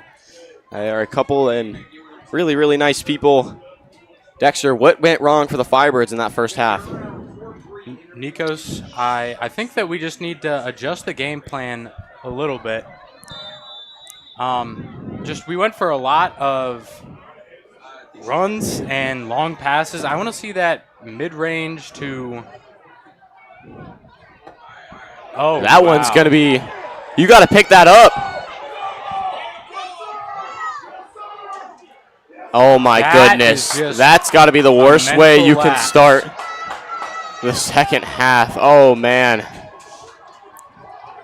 That is frustrating. If you're looking to gain some momentum, that's got to be just about the worst way you can do it. I think that was Chris Bradley thought that the ball would just be a dead ball if he didn't touch it, but I would not want to be Chris Bradley right now. You can see Coach Bolton stalking over to that side of the field, and I can imagine that I think his words will not be clean for this broadcast. Yeah, but that is, here Princeton, you look up and now you're in pretty much the best case scenario. First and goal from the 2-yard line. The 1 even, I think. Or yeah, from the 2. It's wrong here at the scoreboard. So from the 2, we'll see if they can do what West could not to end that first half. I think it's going to be Neal in there at the quarterback position. The give up the middle. Think he got there. And it looks like they'll say he's short. It was Andrew Wells. DB. On the run. They'll say he got stopped right at the line of scrimmage. And you can see an injury. That's Andrew Fryer down. That's a big loss if you're the Firebirds. And after, some hope maybe in this second half, this has been quite a disaster, Dexter. I mean, I don't even know what to say, Nikos. That's just... I don't want to pick on Chris Bradley, but you can't make that play. I mean... Yeah, I think that's one he's going to certainly learn from. He's never going to make a mistake like that ever again. Tough one. You got to learn from it. I mean, it's tough being a guy on punts and kickoffs. The rules are different. On a punt, if the other team gets the ball, I mean, the ball's just stopped there. But nevertheless, they do make a good stand on first down, but you got ways to go. 2 yards out. 2nd and 2 from the 2. We'll see. It's going to be Neal again, and this has been interesting. It's been switching between him I've seen the I formation. I don't and even Barnes. know what you call this. Fake handoff. Neal will do it himself. A blatant hold. And no good ball, defense. Stopped. Loss of about 1.5 yards. So a good stop for the Firebirds. This is, again, when I say one side of the ball makes a mistake, the other one recovers. Definitely an unfortunate situation to be in, but you got to make the most of it. You got to keep your heads high, and I think that's exactly what the defense is doing. If you can get a stop here, I mean, I can't imagine Princeton would go for a field goal if it comes to 4th down, but not there yet. One more play for the Firebirds to stand. Potentially 2, though, depending on how this one goes. Neal, Red Sea getting loud. Pump fake, play action. Bradley coming in. It's caught, and there's nowhere to go. Flag does come down. Roman Combs blows it up. There is a flag. We'll see what it is. It looks like an eligible man downfield. It was caught by Jones and the unineligible man downfield. That's a tough one, man. So now you have to decide, do you accept the penalty or decline it after the stop? I'm not sure. It really depends how far back that puts them. I don't think that's a loss of down. I think that was Terrence Jones. And they will actually wave the flag. Okay, so that saves you from a decision you don't have to look back to anymore. And that's first catch of the year for Terrence Jones, so the defensive standout. Play clock's winding, 20 seconds. And Princeton just broke from their sideline. The offense this is huge, Dexter. If you can walk away from this, fans get loud. Cowbells are ringing. You know it's a big one. 4th and 3. Shotgun. Snap. Fires. Quick throw to the sideline. Nowhere to go. Barnes can't find his man. And West makes the stand. What a play. You make a tough mistake on the special teams. And I think that was Chris Bradley maybe on the defense as well. I believe it was. Redeeming himself. You got to imagine those. Myrie, he hasn't been super involved until that play there, but got to imagine just a little bit of an inaccurate throw and good coverage by Bradley. Redeems himself and the defense picks him up. I mean, those are the best teammates you could ask for. And this game stays 12-3. Those got to be probably the hardest fought 4 downs that Chris Bradley has had all year long. I mean, he's a team guy. He's going to make sure his teammates, see that he recognized the mistake, but he's going to recover. But now you are backed up. Smith from his own end zone. Loaded box here. Snap. To give to Norman. Norman can't find much. Stop him. Looks like he might have lost one. It's a tough situation. Bolden might want to open up the playbook this second half, but I mean, when you're this close to your end zone, you can't risk a safety. Yeah, you kind of can't really throw it. Like you said, you want to open up the playbook, but from this situation, you kind of have to run the ball just because of how deep in your own end zone you are. Jackson Smith has already taken a couple sacks. If you take one, that's 1 step forward, 2 steps back. Smith will throw it. Quick throw out to Brogdon. That's a nice catch. And solid yards. Bring up 3rd and long. You got to convert here. Absolutely. There's no other option. You don't want to punt from here. You want at least 1 or 2 first downs on this drive. Number 9, Jaden Brogdon. Tackle made by number 12. 3rd and 4 here. Corey Bonner Jr. Very convertible.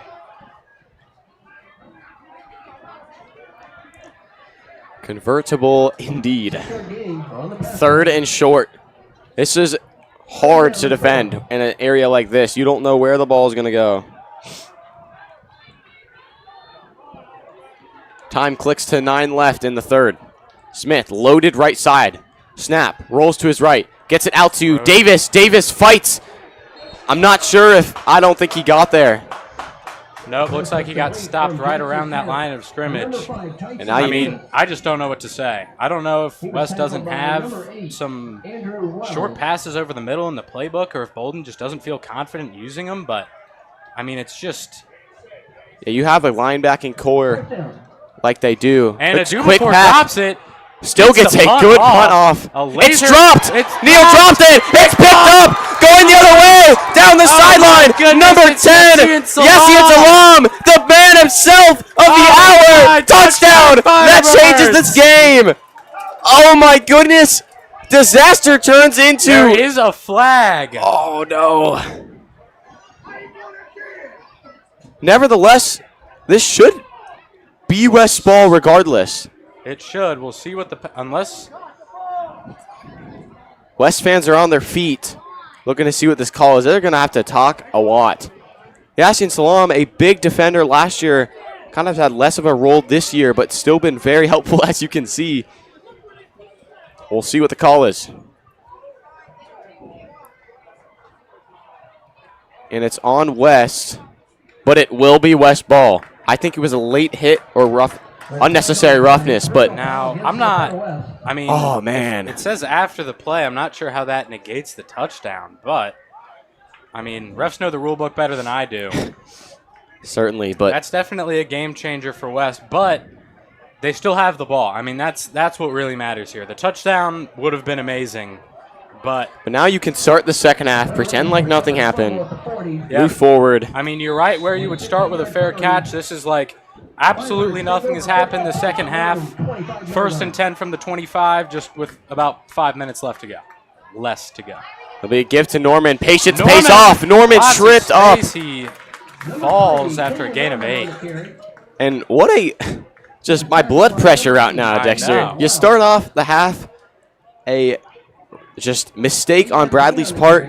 You get a stop on 4th down and 3 from the 3-yard line. You get the ball back. You go 3 and out. Very frustrating. Then Kofi Adufor drops, the snap, and then now we have the ball again. I don't know where I am, but I'm just here for the ride. Feels like a video game to us. Smith, another gift to Norman. Norman, the run game starting to work. First down and more. Up to his own 38. First down, Firebirds. Let's hope we can hear that a little more. By number 11, Elijah Waller, and number 26, Charles Newton Jr. First down, In that first half, just 11 first downs. Pretty good ball movement, but you just weren't able to finish. So maybe it's not quite first downs we need, but touchdowns. I mean, 9-point deficit in the third. You're not out of this game at all. Princeton defense walks up. Looks like they want to bring 5. They do.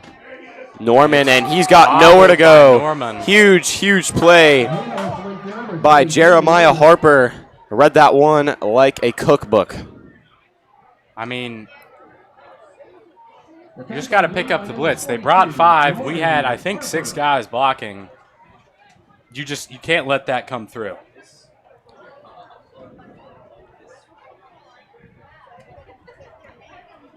Just need some better play from the O-line here. It ticks under 640.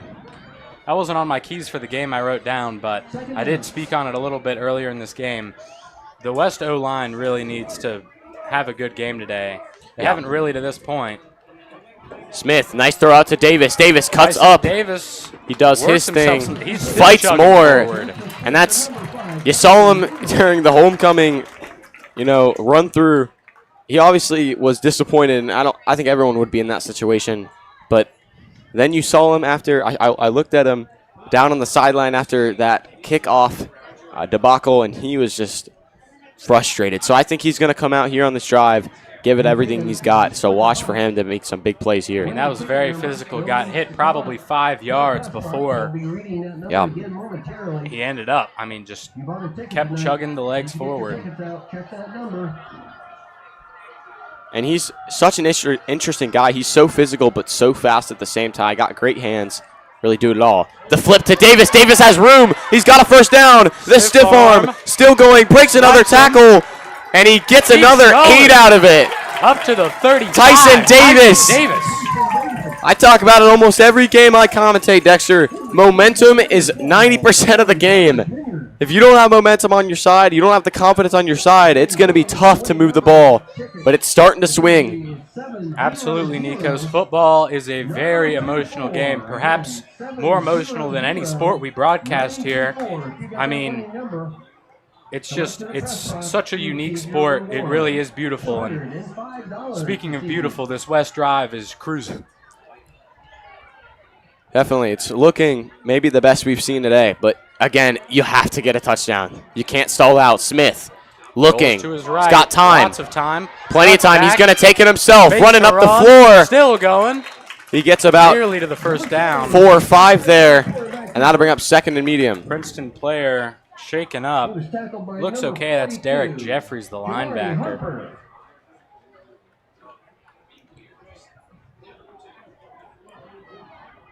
So it'll be first and 10, or excuse me. Yeah, first and 10. Sorry, excuse me. Second and 2. This scoreboard is tripping me up. A lot going on here. Smith, shotgun. Norman to his right. Snap. Pressure coming. Quick pass out to Davis. Davis has the first and more. He'll chug forward before Princeton throws him backwards. A forward progress. He got about 3 more yards. That throw might have made the Princeton defenders feel a little better, but doesn't actually change anything. I mean, one of my keys for this game was feeding Tyson Davis, and this drive has been just that, and it's the best drive that the Firebirds have had all night.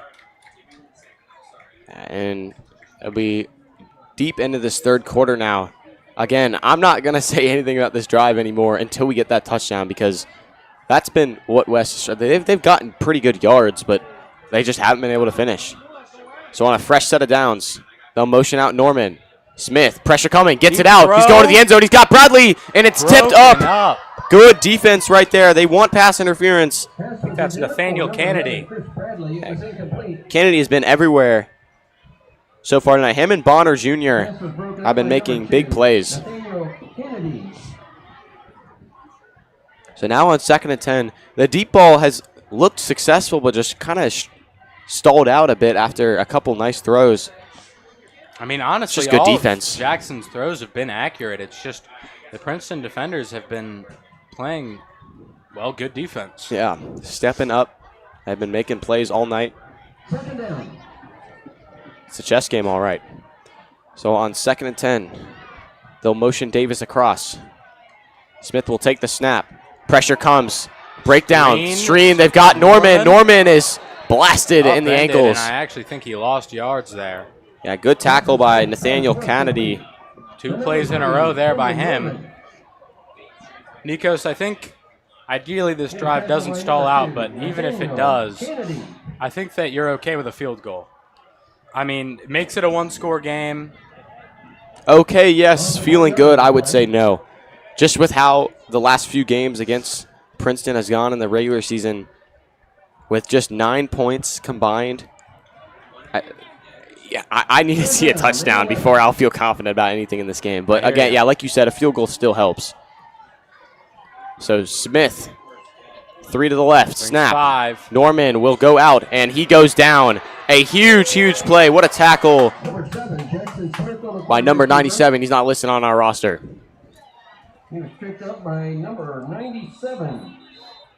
Another good tackle by Terrence Jones as well to come in. That is number 97 who made the tackle. Well, he got up feeling pretty good. I imagine this is probably a cramp just because he got up very quickly. But nevertheless, we'll take a quick step aside. Hopefully he's doing all right when we return here on Lakota West Student Broadcasting.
So now we'll see a do before kick.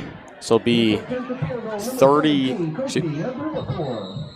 41, but a flag comes out, and that might extend it. Oh, no, I think it'll be a timeout for Princeton. Head ref calls timeout, side ref calls flag, so something was seen. Not but sure what's going on. So assuming they get this field goal, Dexter, what are you looking for from the defense, and I guess what do you expect from Princeton for maybe just this drive or the rest of the game? I mean, if you're Princeton, if it ain't broke, don't fix it. I mean, you've had this really good outside run game. I think that you continue that if you get the ball. The Firebirds need this field goal. I mean, making it a one-score game, it's in reach. Yeah.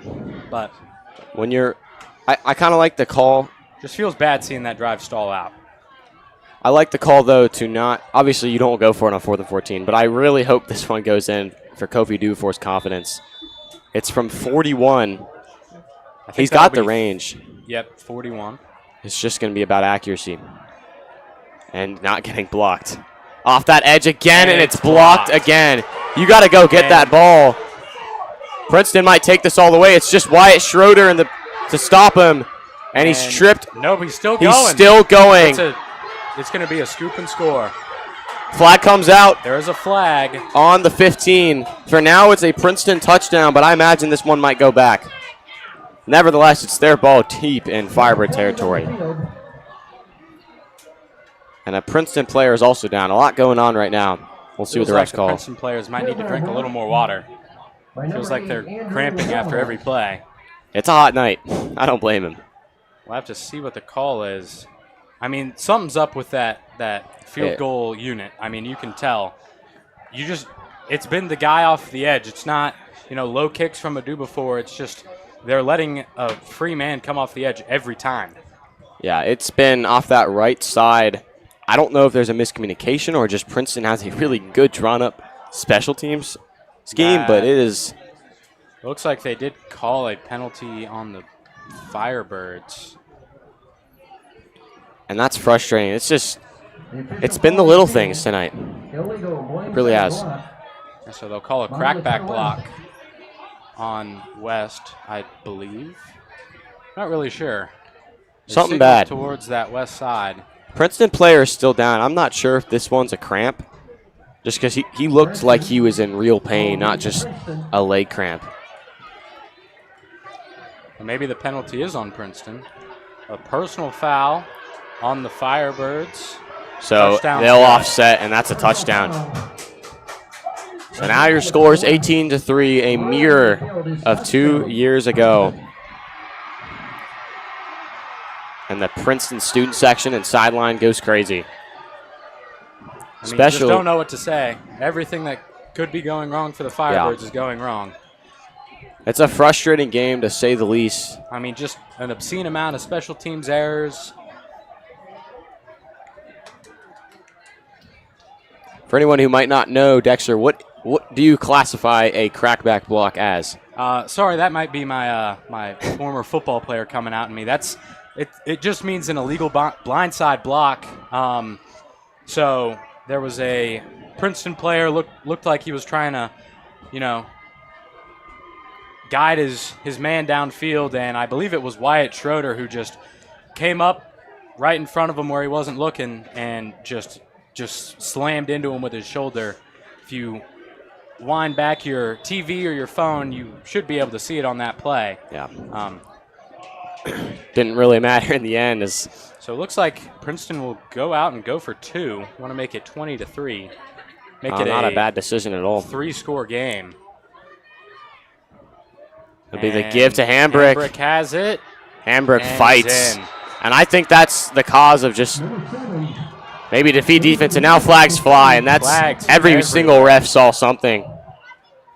Head ref is flying fingers at West. Looked like a Princeton player kind of just collapsed on a West guy.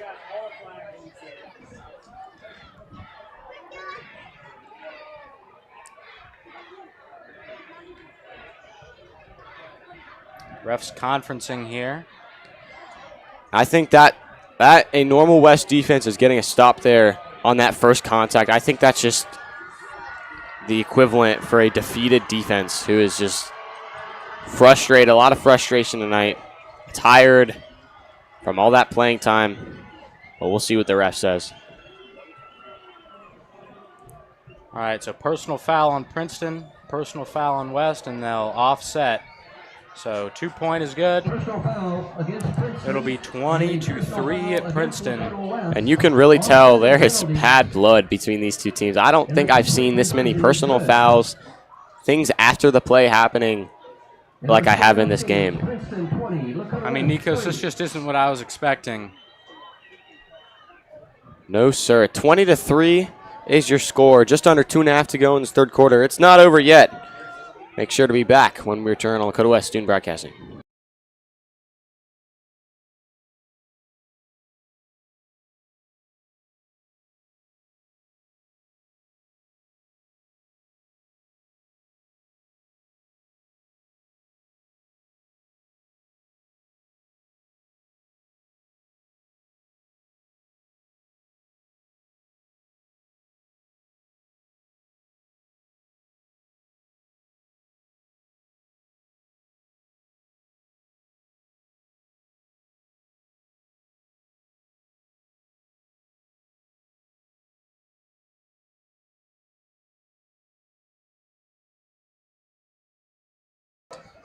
So you see some complaints from West fans because you thought that was offsetting penalties, but now they're at our 45. Complaints from me too.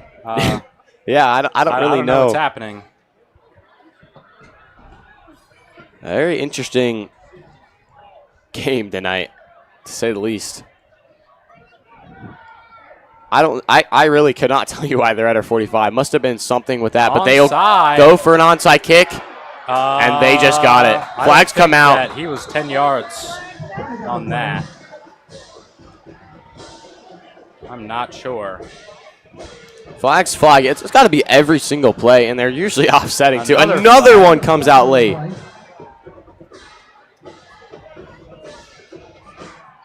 This is all frustration. I thought that he caught that before he got to that 35. I'm not totally sure.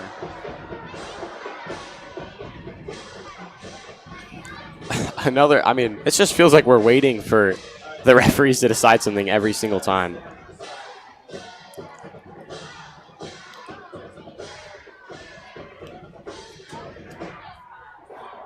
If nothing else, that was a great little kick from the Princeton kicker and punter, Nate Messer. So it looks like they're going to call it on.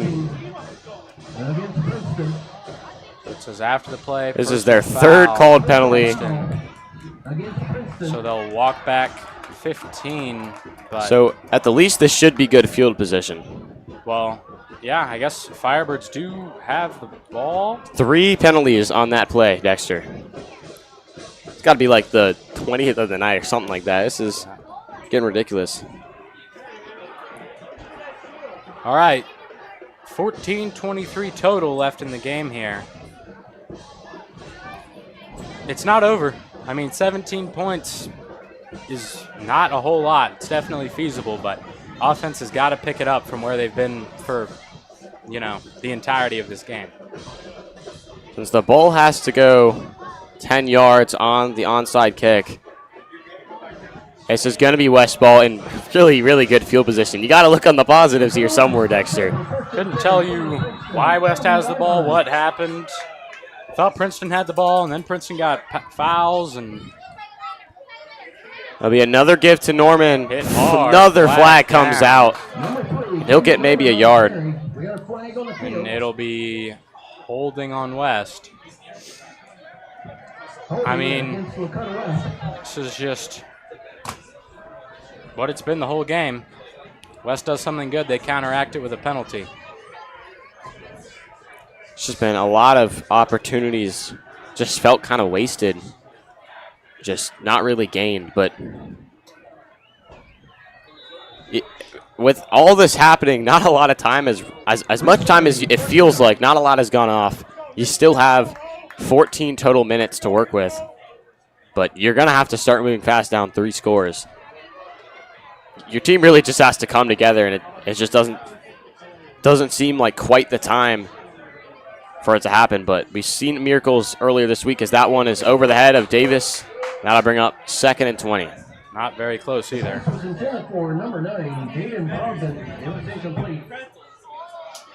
now it's going to be very, very second in a country mile, as I like to say.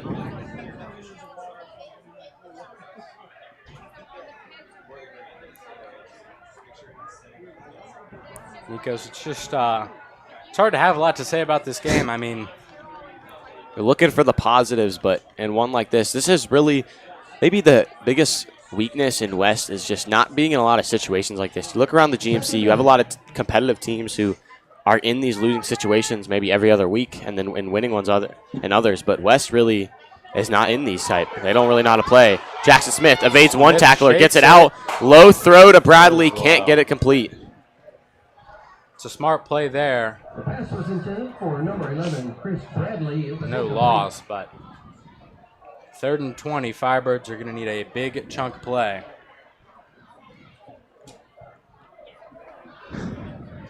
Chunk play indeed. You're going to need, because of that 2-point conversion, you need at least 2 touchdowns and a field goal to even tie it. So field goal is not terrible in this situation, but again, Dexter, I'm not going to have any sort of confidence until I see a touchdown just with how this game has gone. You know, I earlier in the game I wanted to disagree with you, but That one, good pressure. They get it out throw. deep. Tipped in the air. So good. Incomplete. Pass intended for number 23.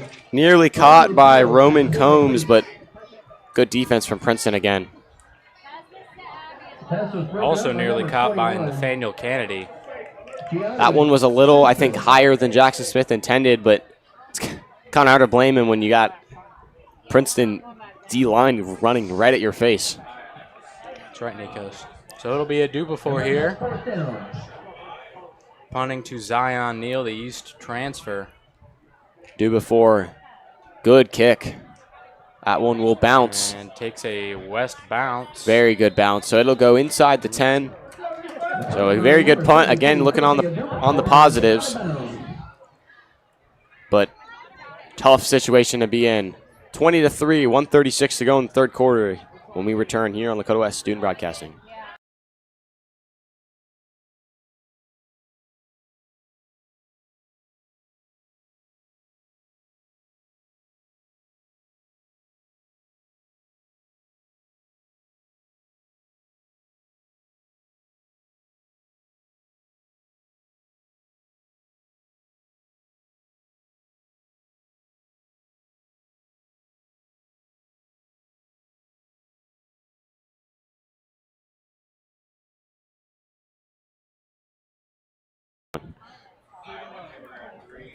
It'll start with a run up the middle, and West is pretty much there that time.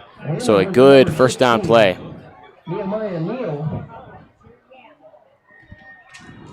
You look ahead after this one with how this one's going. Of course, it's not too late for miracles, but West, 3 interesting games coming up. You have the one against Fairfield. That should be a W. And then 3 games is Coleraine, but then that second game is Middletown, which is such a big game. They're going to be likely undefeated when we play them. So just be ready for those as we see Barnes and shotgun. They'll motion Neal. Neal. A give to Neal. Neal, good motion, but West is there. So it'll bring up third down, some Wiped down by, I believe that was Colin Ogletree. He is a Physical hard tackle. hitter. 3rd and 3. Firebirds need a stop here, Nikos. We're gonna keep saying it, and every time we say it, just add an extra need because it's only gonna get harder from here. They have to snap it in this third quarter.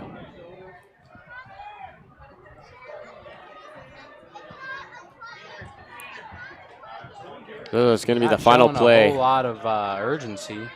4, 3, 2, 1. And Timeout called by I Princeton. feel like if you're in that situation, you might as well just.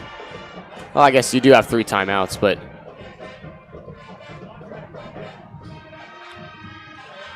I think Coach Andre Parker called it with about 1 second left on the play clock and the game clock. So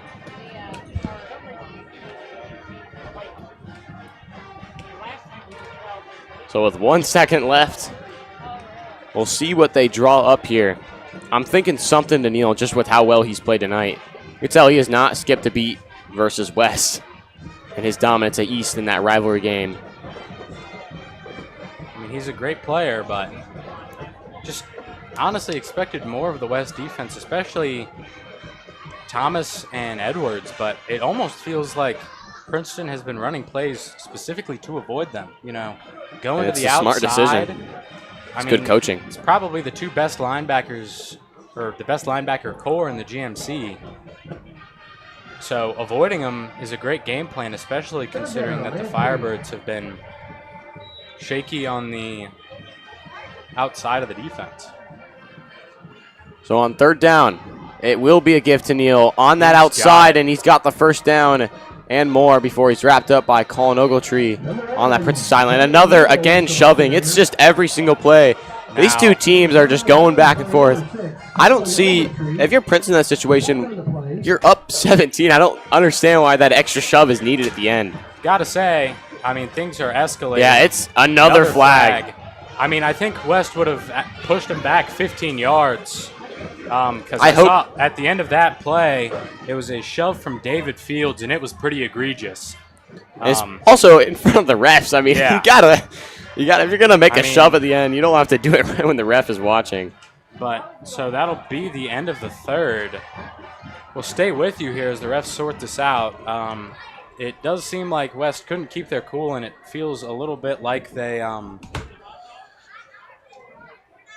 retaliated. So I wouldn't be surprised to see more offsetting penalties, but it's kind of just going down to who's going to make more personal fouls at this point.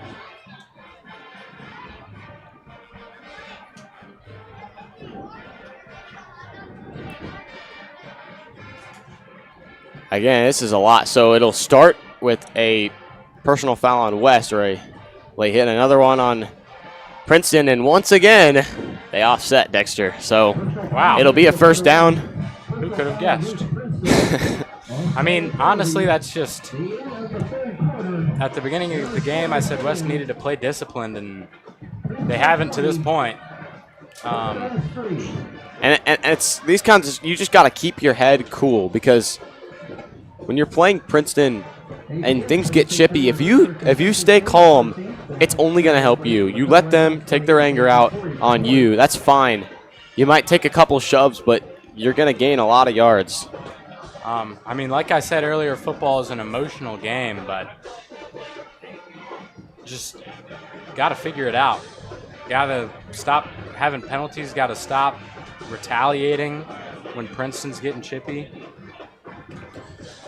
Let's hope we see less of that in this fourth quarter and more football instead of spectating refs speaking.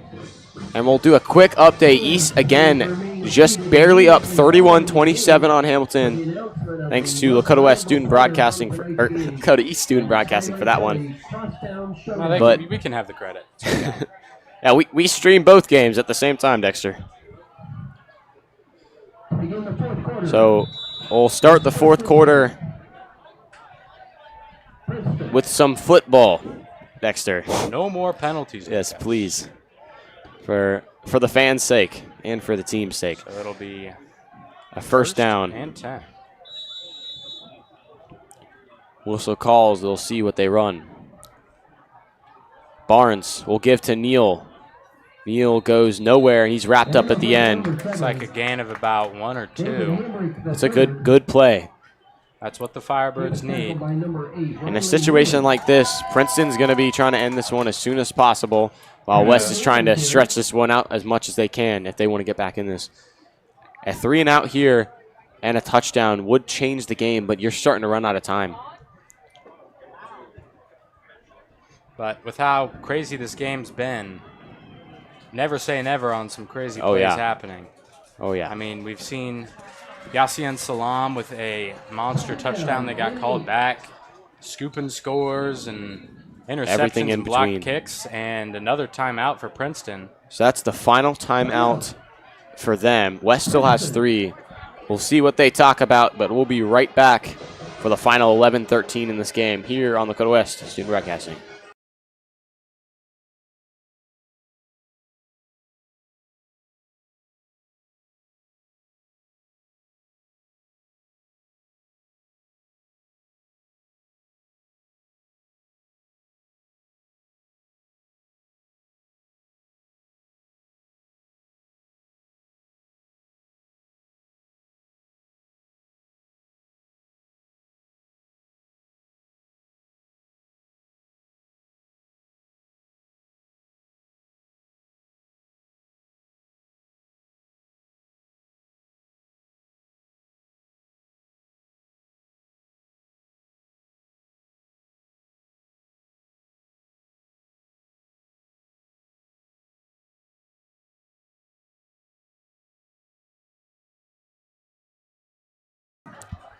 So on 2nd and 8, after a nice defensive stop, Cam Thomas, you saw him earlier trying to get his squad hyped up.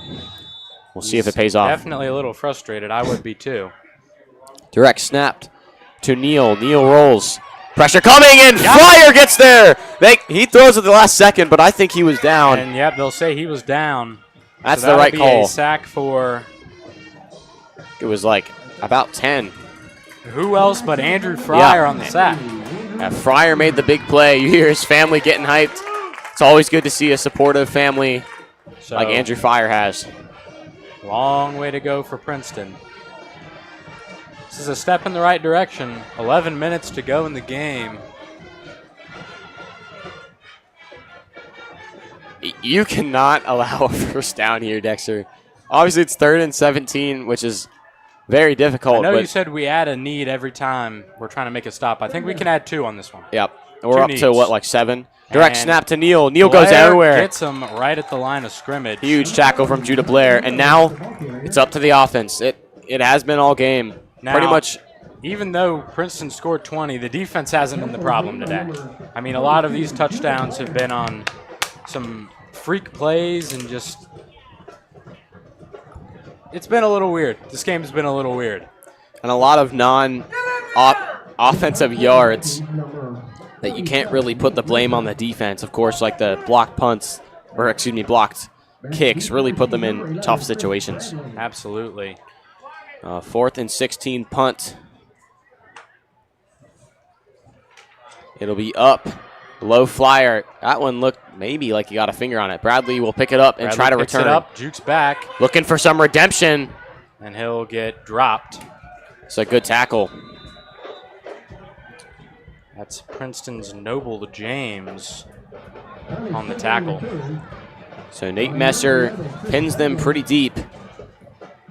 If you're this offense, I know you've looked for that short gain, and it really hasn't quite been there. What are you looking for on these final couple of drives of the game? I mean, you got to do your best Lakota East impression.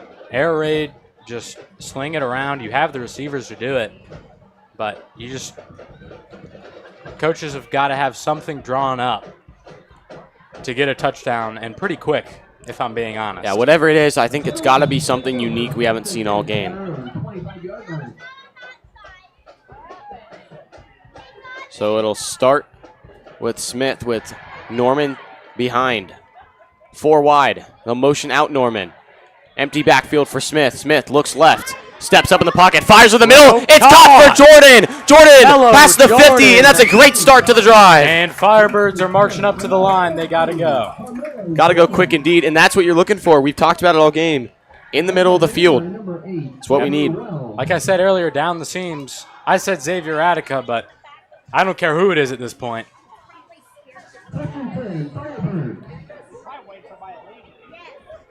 Here we go. Smith will take the snap on the hurry up. Gets out to Norman. Out to Norman will not get strung much. out, no gain. Should stop the clock, though. I think he got out of bounds. So just for those wondering what the penalty count is right now, Princeton is 11 for 131. West is 8 for 71. So it is no understatement. Is that current or was that at halftime? After the third quarter, that is what we're up to. Third quarter. What's that, 19 penalties? Yes, and I mean, 200 plus yards. that might be more offense than the offenses have. I think you might be right.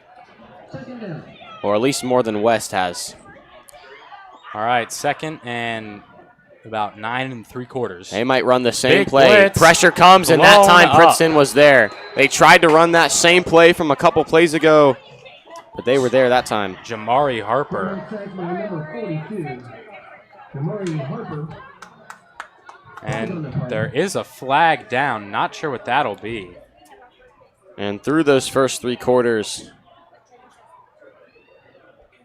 And it'll be a penalty on Princeton. under 200 yards for West, but it will be a penalty on Princeton. So make that 12 penalties for the Vikings. 2nd and 2. Or 3rd and 2, excuse me. It's a lot better than what it was about to be. Yeah. Lucky break for the Firebirds. I mean, at this point, you should just kind of expect a penalty after every play. All right, Smith, 2 yards to go. Big play. can see Coach Bolden. Yeah, he is locked in. Smith looks, pressure coming. He's Airs going to go it deep. out, He's he's got open. Davis, and it's No just out of good. reach. Oh, man, that was the one. So now you have to go for it here.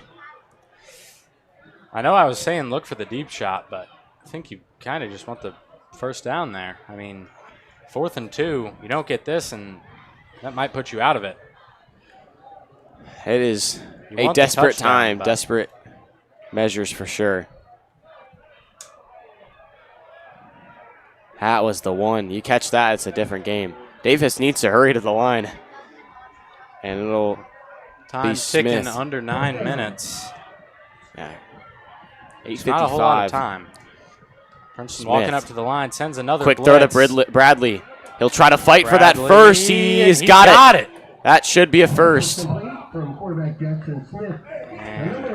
And that looked like a pretty clear Got first, it. and they'll give it to him. I was a little worried there for a second, but and I think he got it. Kind of limped off the bounds. field. Jesse Proctor. No, not out of bounds. So he will. The clock will run. So you do still need to stay in Firebirds that have hurry up gotta- mode. Just keep going. Firebirds. 8:30 to go, and Looks like a West timeout. or what is happening? It's like an official's. I think the Stop official it. on the sideline heard something, and West are saying, no, we did not call a timeout. And so they came back to try this play again. So 1st and 10 for Jackson. Smith, he'll motion out Norman. Big blitz again. Looking, and another flag on And the it'll play. be offsides on Princeton there. And I guess this time it will pay off for the Firebirds. Encroachment. It'll be encroachment. It can't jump early.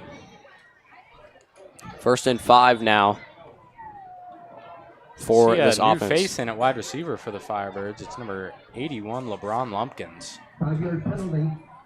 And that was you saw the Bradley kind of limp off the field,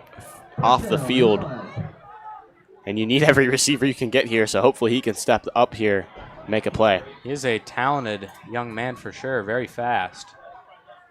Smith will take it. 4-man rush, pressure coming, gets it out to Gets it him, Lumpkins, and he drops drops. it. They're going They to will say call it incomplete, and they better be thankful. That's got to be nerves getting to you. That's for sure. Didn't have a huge gain, but And this is our Bolden Cam. Do you see the emotions piling high for him? it's a good thing there's not a mic on that camera. I can assure you he's not saying things that are safe for work. His work, maybe. Not your average 9 to 5 Yeah. to say the least. But on 2nd and 5, they got to look for something here. They've had some nice plays, but once again, you got to get the touchdown. Norman It looks like they motions. maybe run that same one. Pressure comes off the side. They get it out to Got the it. sideline, and it's caught by Mello Jordan. It'll be the first down. Big play there, Nikos. From quarterback Jackson Smith to number 14, Carmelo Jordan. I think can't he got quite out of tell. Yeah, I think he got out. bounds. Clock is Looks like stopped he for fell now. out of bounds. And they won't wind the clock on the ball placement, so West has got And this time. is, take a second to relax. I mean, you need a touchdown here. Earlier in this game, field goals might have worked even earlier in this second half, but at this point, you need some points. So a fresh set of downs for Smith. He'll look. Quick throw out to Norman, and Just a that's little too high high. for Norman. He could not hang on. They bring up 2nd and 10.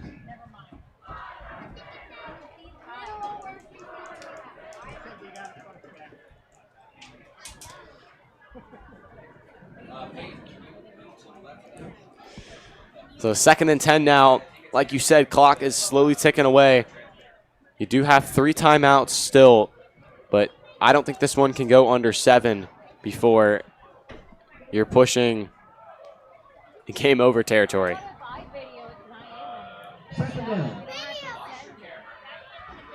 I mean, you got to get a touchdown, 3 and out. It'll be a run to Norman. I mean, He gets got decent good yards, yards. yeah. I don't know if I'm a fan of a run, but if you're getting, looks like about 6 yards. Yeah, like 6 or 7 yards. Eventually. That does look like 7. Yeah, but regardless, I guess that's about the same as a short pass that stays in bounds. But now you got to go quick. Third down and 3. So on 3rd and 3, Davis on that far side. It'll be Mello, coverage. Jordan, and I think Brogdon as Jordan will motion to the slot. Pressure coming. There's Flag a flies flag. quick. And Smith is pummeled. Dropped. It's a sack, but clock is stopped. You think Andrew Wells And for it that looks one. like it'll be an illegal shift on the Firebirds. So that's going to get – I'm not sure. Did they whistle that one early? I do not think so. Golden not happy on the sideline. If that one's whistled early, they might be able to not take that sack, but I don't think it will be. So now it's going to be 4th and 7. Yeah, 4th and 7. Do or die. This, for now, is the biggest play of the game. Penalty against the Lakota West. 4th down. So here we go. 3 to the left. This is the game. Jordan motion. Pressure coming. Smith fires to the middle. It's caught by Davis. Davis cutting There's a upfield. There's flag. another That's a flag down. He's in the touchdown. end zone for now. Touchdown Firebirds. There's a flag. You better pray this one doesn't get called back, or at least I am, Dexter. You're hearing some boos. We'll see the call. See. We'll be holding on the defense. So it'll be a touchdown Firebirds. Now, you got to get the extra point here, Dexter. It's been a struggle all game, but this one, there's no more time for struggle. It's do or die, like you said earlier. For the Firebirds.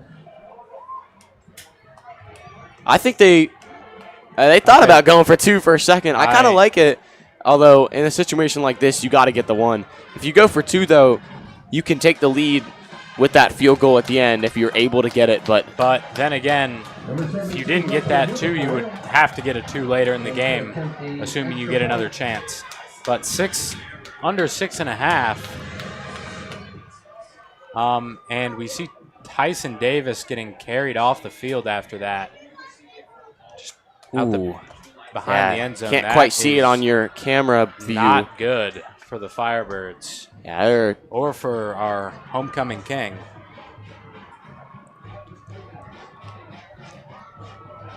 that is not a pretty sight to see. But for now, we'll focus on the game. It'll be a do before. Missed 2 kicks earlier. Kick is up.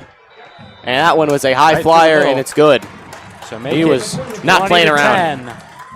It'll be 20-10, like you say.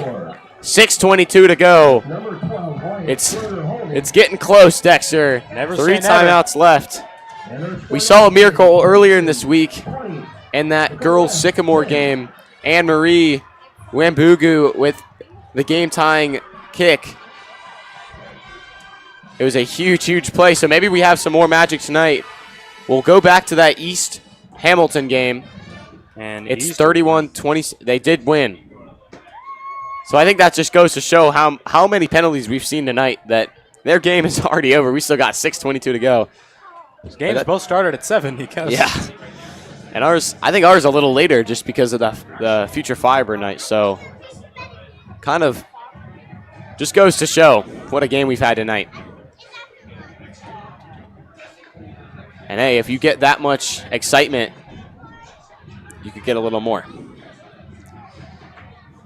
We'll see. They could try an onside kick a little early for that. I'd like to see just a regular kick for now. But student section run on the flags.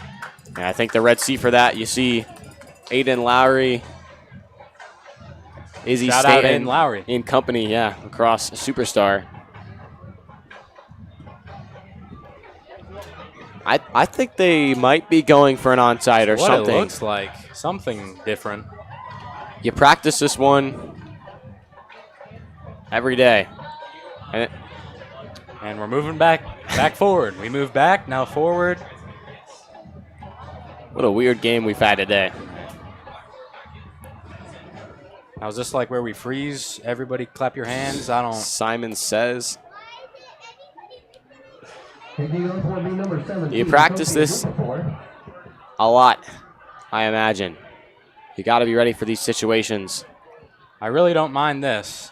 Can get the onside. And regardless, you got to get a stop. So Firebirds will have to catch it past the 40-yard line of Princeton territory. Second onside kick attempt of the night. We'll see what it do for Scott. Tipped up in the air, picked up by 21, and he's got room to run. And that Blair is trying to catch him. Frustrating. Another touchdown. It's Gianni Simpson. I'll say it again. It's like 1 step forward, 2 steps back for these Firebirds. And Nikos, I think that'll do it. Took a gamble and nearly caught by Judah Blair, but with how much time is left, yeah, that might put a wrap on this one. Some fans packing up here from the west side. And it's a tough one. West side is always demoralizing if you're a player. You kind of heard it from some players already this year, but when you're down in dumps like this and then you see your fans leaving, that's just a frustrating thing to see for any player. Messer hasn't hit an extra point tonight. 3rd time's the charm. Kick is up, and it's good. Perfect that time. 3rd time's a charm indeed. It's 27-10, 6:10 to go. Disaster here at Firebird Field.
So after a disaster onside kick for the Firebirds, it's 27-10. Again, I'll try to look on the bright side. We do have ball, but it's not a lot on the bright side.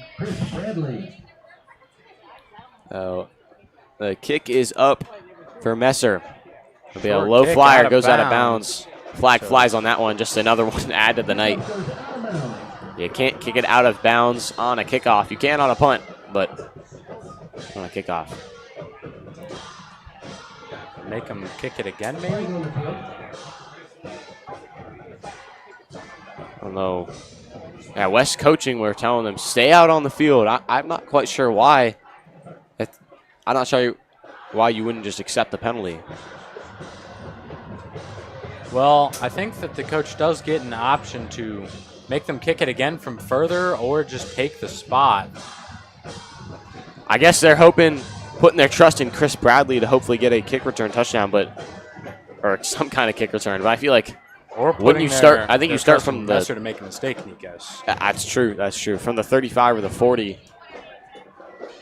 Or maybe just because of the error earlier from Bradley, he wants to prove, he's got trust in his guys. Nevertheless, they'll re-kick this one from the 35. It'll be Nate Messer.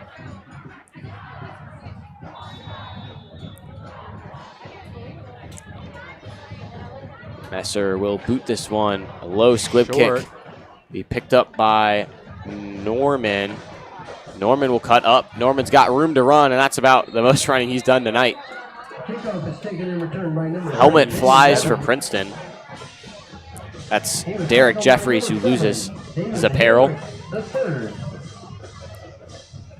So with 6:08, you're down 17. This is a tough situation to be in if you're anyone on the team. I mean, we're right back where we were just a minute ago. At least now you do have that first touchdown under your belt. Still got ways to go, but I am noticing no Tyson Davis. and It's a tough loss. I think that's the right call, especially with how out of reach this one is getting to be. But you have Ryan Nicely in. He got a nice touchdown last week Oh, see what you did there. against Hamilton. Thank you. Thought I was pretty good myself. Smith will step up. Wants a deep throw. Got time to throw. He's going to send that one deep. He's Launches got it to Brogdon. Brogdon. And Oh, my what a goodness. defensive breakup by Andrew Wells. That was touchdown saving. Yeah, I mean, it was a perfect throw. Good route. He had, over 5 yards of space and just broken up very nicely by Wells. Perfect throw, perfect defensive breakup. Now be 2nd and 10 from the 38. 4 wide for the west side. Snap, Smith, quick throw out to, I think, Brogdon there. West got to go quick. Got to get right back up to the line. You don't really have much time to think here. The tackle is made by number 10, Derek Jeffries, and number 12, Corey Bonner Jr. Smith again will go quick. Another quick throw out to Bradley, nearly intercepted picked by Ken Addy. That would have gone back to the house for another one. Bradley, it was incomplete. That would have been a rough pass to see. Pass was broken up by number 2, Nathaniel Kennedy. All right. 4th down, Nikos. What are we thinking? On 4th and 2, I think you try to go short. I know this game is starting to get out of hand, but, well, it's been out of hand for a while, but in a situation like this, you want to at least keep the ball in your hands so you can control the end of this game. You don't want to put your defense back out there with no more points, but pressure will come. Smith steps up, fires over the middle. Nice throw to Brogdon. Brogdon gets it, and good yards to move the chains. West got to go quick here, Nikos. They are. And a Princeton player is down. It's, again, Terrence Jones Jr. What a night he's had tonight. Official timeout on the field. The officials timeout with Princeton having none left.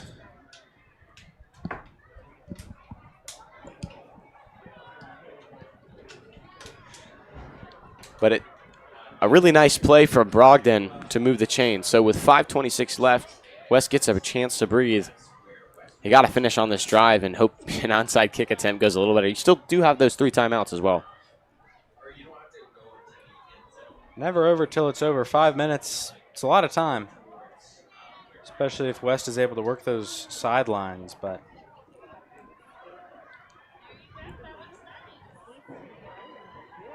still tending to Jones.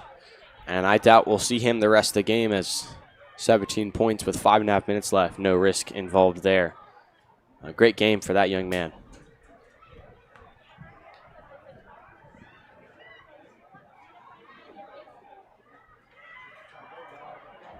We'll see what they draw up here. Again, no Tyson Davis. That is a big loss. How good that young man has been this year. Looks like Roman Combs will be taking some reps at receiver. He's been in more than once tonight. A snap. Same with Combs, and that's where he'll go. Roman Combs in the end zone. Just out of reach. No flags down.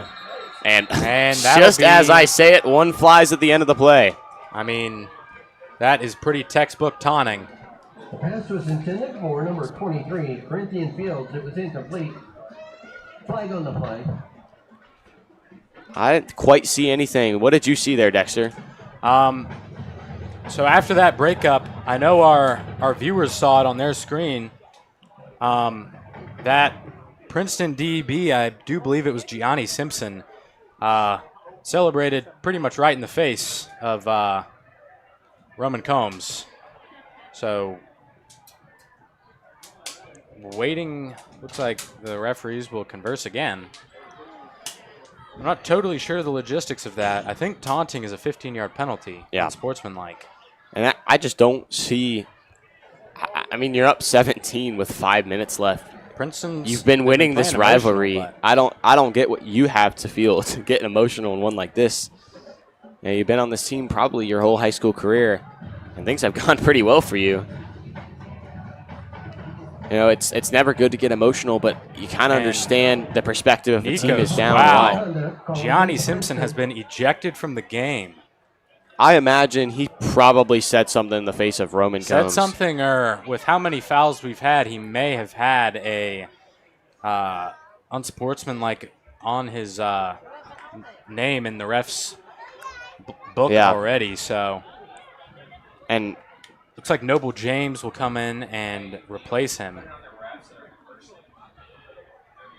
I mean, just a lot of calls tonight. And I think the ref can make their call. They don't have to base it on much. They can eject pretty much whoever they want. So maybe they just made a judgment call. Tired of hearing things out of his mouth. He's gone. If that works like it does in college, they will also be missing him for the first half of their game next week. It's a big loss. He had the onside kick return touchdown. He's been a big part of this offense. But lucky break for the Firebirds. They'll make a new set of downs. Smith again to the end zone. He's got Jordan. Nice catch. Touch. Ooh, close. They'll say he's out at the one. I think his back was the one that hit that pylon. Normally when the ball hits the pylon, that's a touchdown. But I think because Jordan's back tapped that back pylon, or front pylon, excuse me,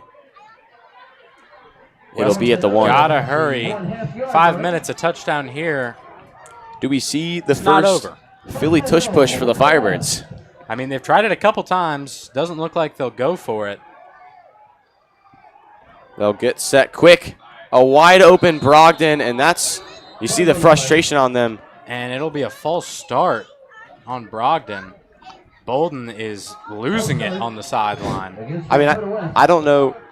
I mean, on that play, I just saw Jaden Brogdon. I mean, he was completely uncovered on that far side.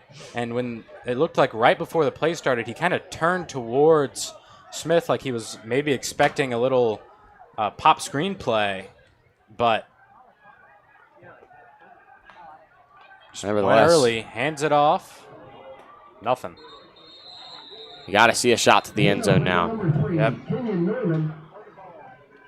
A second and medium for the Firebirds. Frustrated. Yeah, Brogdon just kind of stepped forward. I think he got upset that the snap didn't happen earlier with how he was wide open and then the corner running over to him. But you still got to stay steady.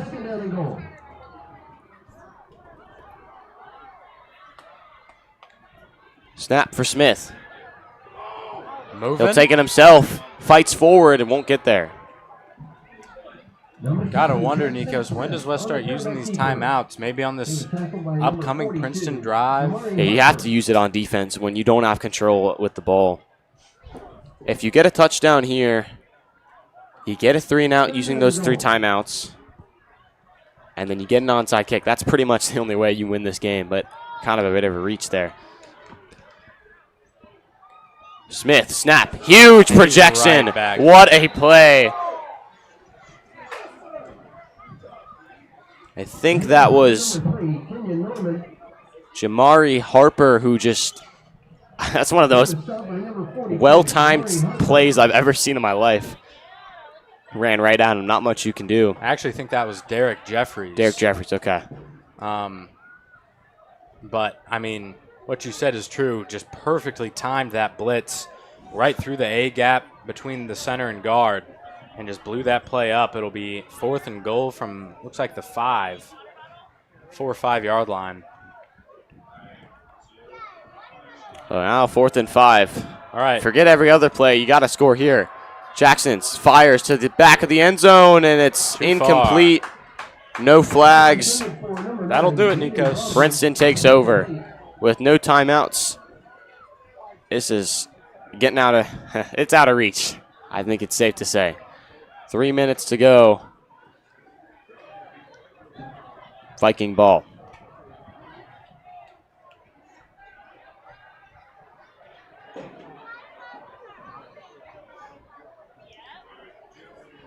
I mentioned the future Firebird games in the next 3 games for them. For Princeton, they've got a tough schedule. East, who just got their W versus Hamilton, not the prettiest game, not quite our kind of blowout, but a win is a win. Then you have Mason, who we met ourselves, kind of a challenging foe.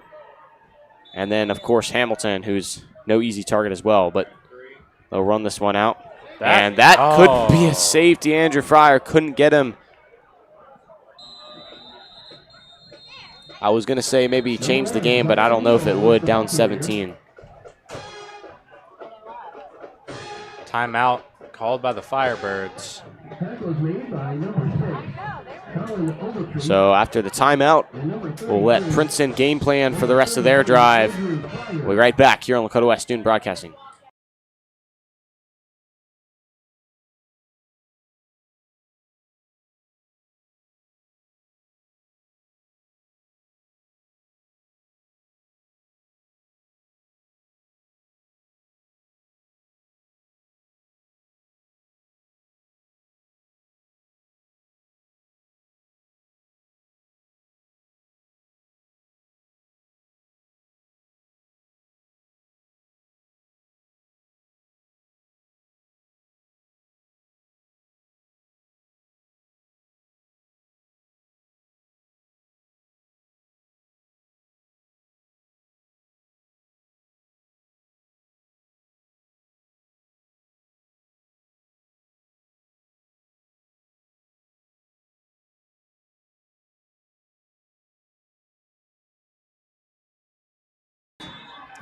So it'll be 2nd and 8 after the first Firebird timeout. It'll be another run up the middle. And it'll be a quick stop. And with the number 7, David Havertz the third. And another Firebird timeout. So what really, of course it was a frustrating game all through. What is West, if you're going into camp next week, what do they need to look at to not let a game like this get out of hands? You got that one against East coming up at the end of the year. Can't let that happen maybe again. A couple hours to make a list, Nikos? No, I mean, honestly, the penalties were a big issue tonight for sure. For both teams, honestly, it hurt both teams just as bad, but not every team is going to be as emotional and physical as Princeton. Working on the O-line and just cleaning things up, Nikos. There were a couple, that touchdown on the onside kick, the scoop and score, the blocked field goals. How many field goals did Adubafor miss today? 2 or 3? I think it was 2. 2? Just those 6 extra points could really be a big-time momentum swing. So, 3rd and 7. And a reverse to Zion Neal. And that nice not tackle be there enough for the by first Judah down. Blair. And Firebirds will take their 3rd and final timeout.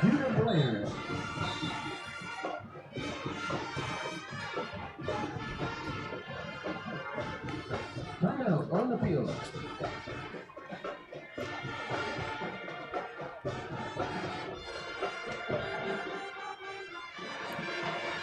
It's a heartbreaker. We're both speechless for a reason.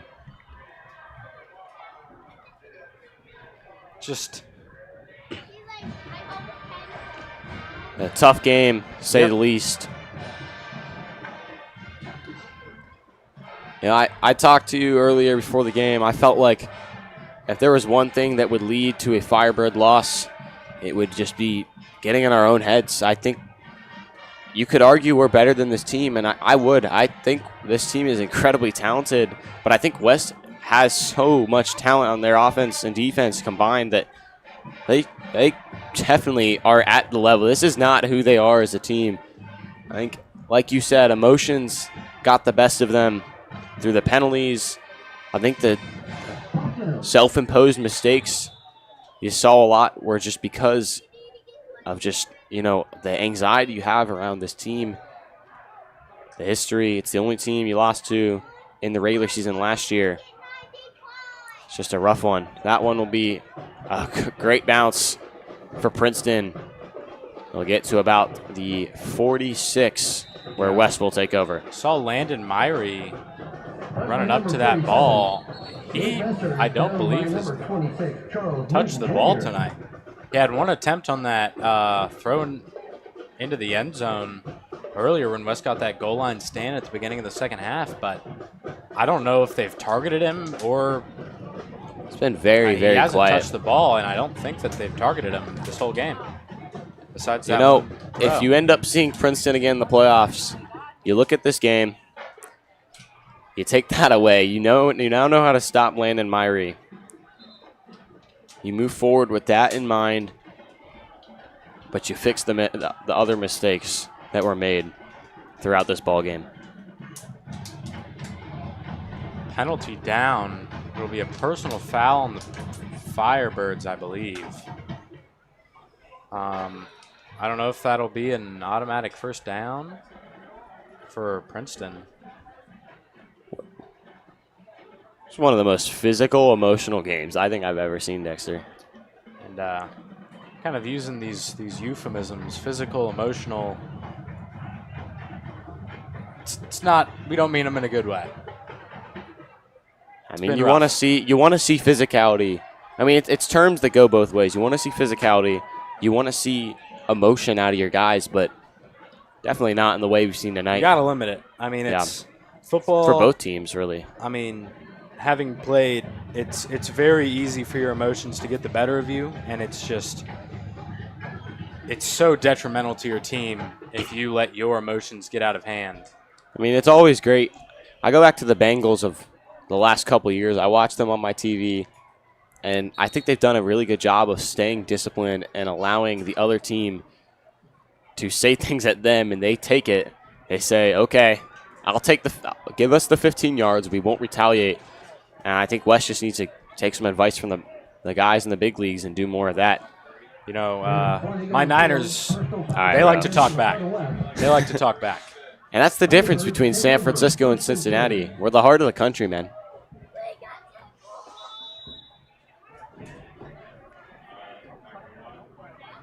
Great matchup tonight. Two talented teams. Smith will fire deep. Miscommunication between him and Nicely. Thought he was going to keep going. He cut back. Pass intended for number 19. Ryan Nicely, it was incomplete. You just take that maybe as a allegory for how this game has gone. You see the talent, expertise, players making plays, but you just can't connect. Feels like the last 4 minutes of this game have been like just crawling. I feel like I'm being tortured right now. We just happen to, the game's 10 o'clock, Nikos. That's crazy. I don't know if I've seen one this late. We're usually, on our way out by now. Taking our stuff down. And Smith goes down again. Another big play by Princeton. That'll be Eric Sarpong. Big play from him. And another Princeton down. Yeah, I mean, when I say tortured, I love watching West football, but I don't like to just watch them in a losing state, And I think we're just, as West fans, we're not used to it. There's so much excellence from this team. You don't see a lot of this. You're usually on the other side of this. It really gives you some empathy to some of the bottom teams in the GMC, the Colerains, the Sycamores. I mean, as much as, Coach Bolden's on the losing end tonight, if you want to talk about his impact as a coach, West has at least had a share of the GMC title in all but one of the years that he's been here. And before he was here, when he was at Colerain, I mean, it was 20 straight years of dominance. at Coleraine, and now without Coach Bolden, Coleraine has quickly become a bottom feeder in this conference. So, you know. So 3rd and 20. It's just the last couple minutes in this one. You just got to finish it out. Keep your head high. You obviously, it's not an easy loss to take, but you got to move forward as Smith drops the snack. His knee hits the ground, and that'll end the play. So 4th and a country mile plus 7 or whatever. Or and whatever is right. That's how it feels. Clock continues to run. And in high school and college, you don't have to get tagged down. You just have to have the knee on the ground with possession, and that's what Smith had. So and that is why. That really makes a difference, Nikos. I mean, I know I already talked about the Niners, but in their game against the Seahawks, oh my gosh, would have been a 4th down, and Jake Tonges falls down short of the line to gain and just scoots forward for the first. So that's just a big difference in the pro game and, you know, high school or college. Smith cannot connect on 4th and long. I wouldn't quite say it makes a difference, just in the situation. Oh, no, not there. I think. But in the grand scheme of the sport, you do see a lot of it where the player falls down and that's the end of the play. So under a minute to go, just be a couple of kneel downs, and this one will be all but over. You know, it's only week 4. You got plenty of time. Let's hope it's just like 2023. I kind of mentioned it earlier, hoping for a win. But in that year, they lost that regular season one, but they came back and got their get back in the playoffs. So, you know, I'd be happy to see them in the playoffs. I think we're at this level. I don't think I can quite say we're the better team, just with you have to respect Princeton with how it's gone, but we're definitely at the level, and I don't think this shows who we are. As Neal takes the first snap and the kneel down. Neal takes the kneel. Just a quick update on one of our other GMC games. Mason takes a win over Oak Hills 24-14. So it looks like our predictions were wrong. Thought that Oak Hills defensive style, you know, loading the box, often putting 8 guys up in that that front area of the defense. Yeah, I mean, as frustrating as I was in the moment of that Mason game kind of being close, that win looks better and better every week as Mason continues to look good. Wins over East, wins over Oak Hills now. They're fighting the doubters. Very talented, but him missing on this Princeton team didn't affect him too much tonight. Yeah. 27-10 final. The clock ticks down. We'll let that one hit 0. Princeton takes care of business in an away setting. West can't get their homecoming one this year. 27-10 is your final score of this GMC Classic. We thank you all for tuning in, the 350 plus 400 live viewers we had in the chat. If you're a student, hope you have a great time at homecoming. Stay safe. If you're a future Firebird, can't wait to see you at the big campus here at Lakota West. A night to forget here from Firebird Field. And we'll see you next week. Thank you and good night.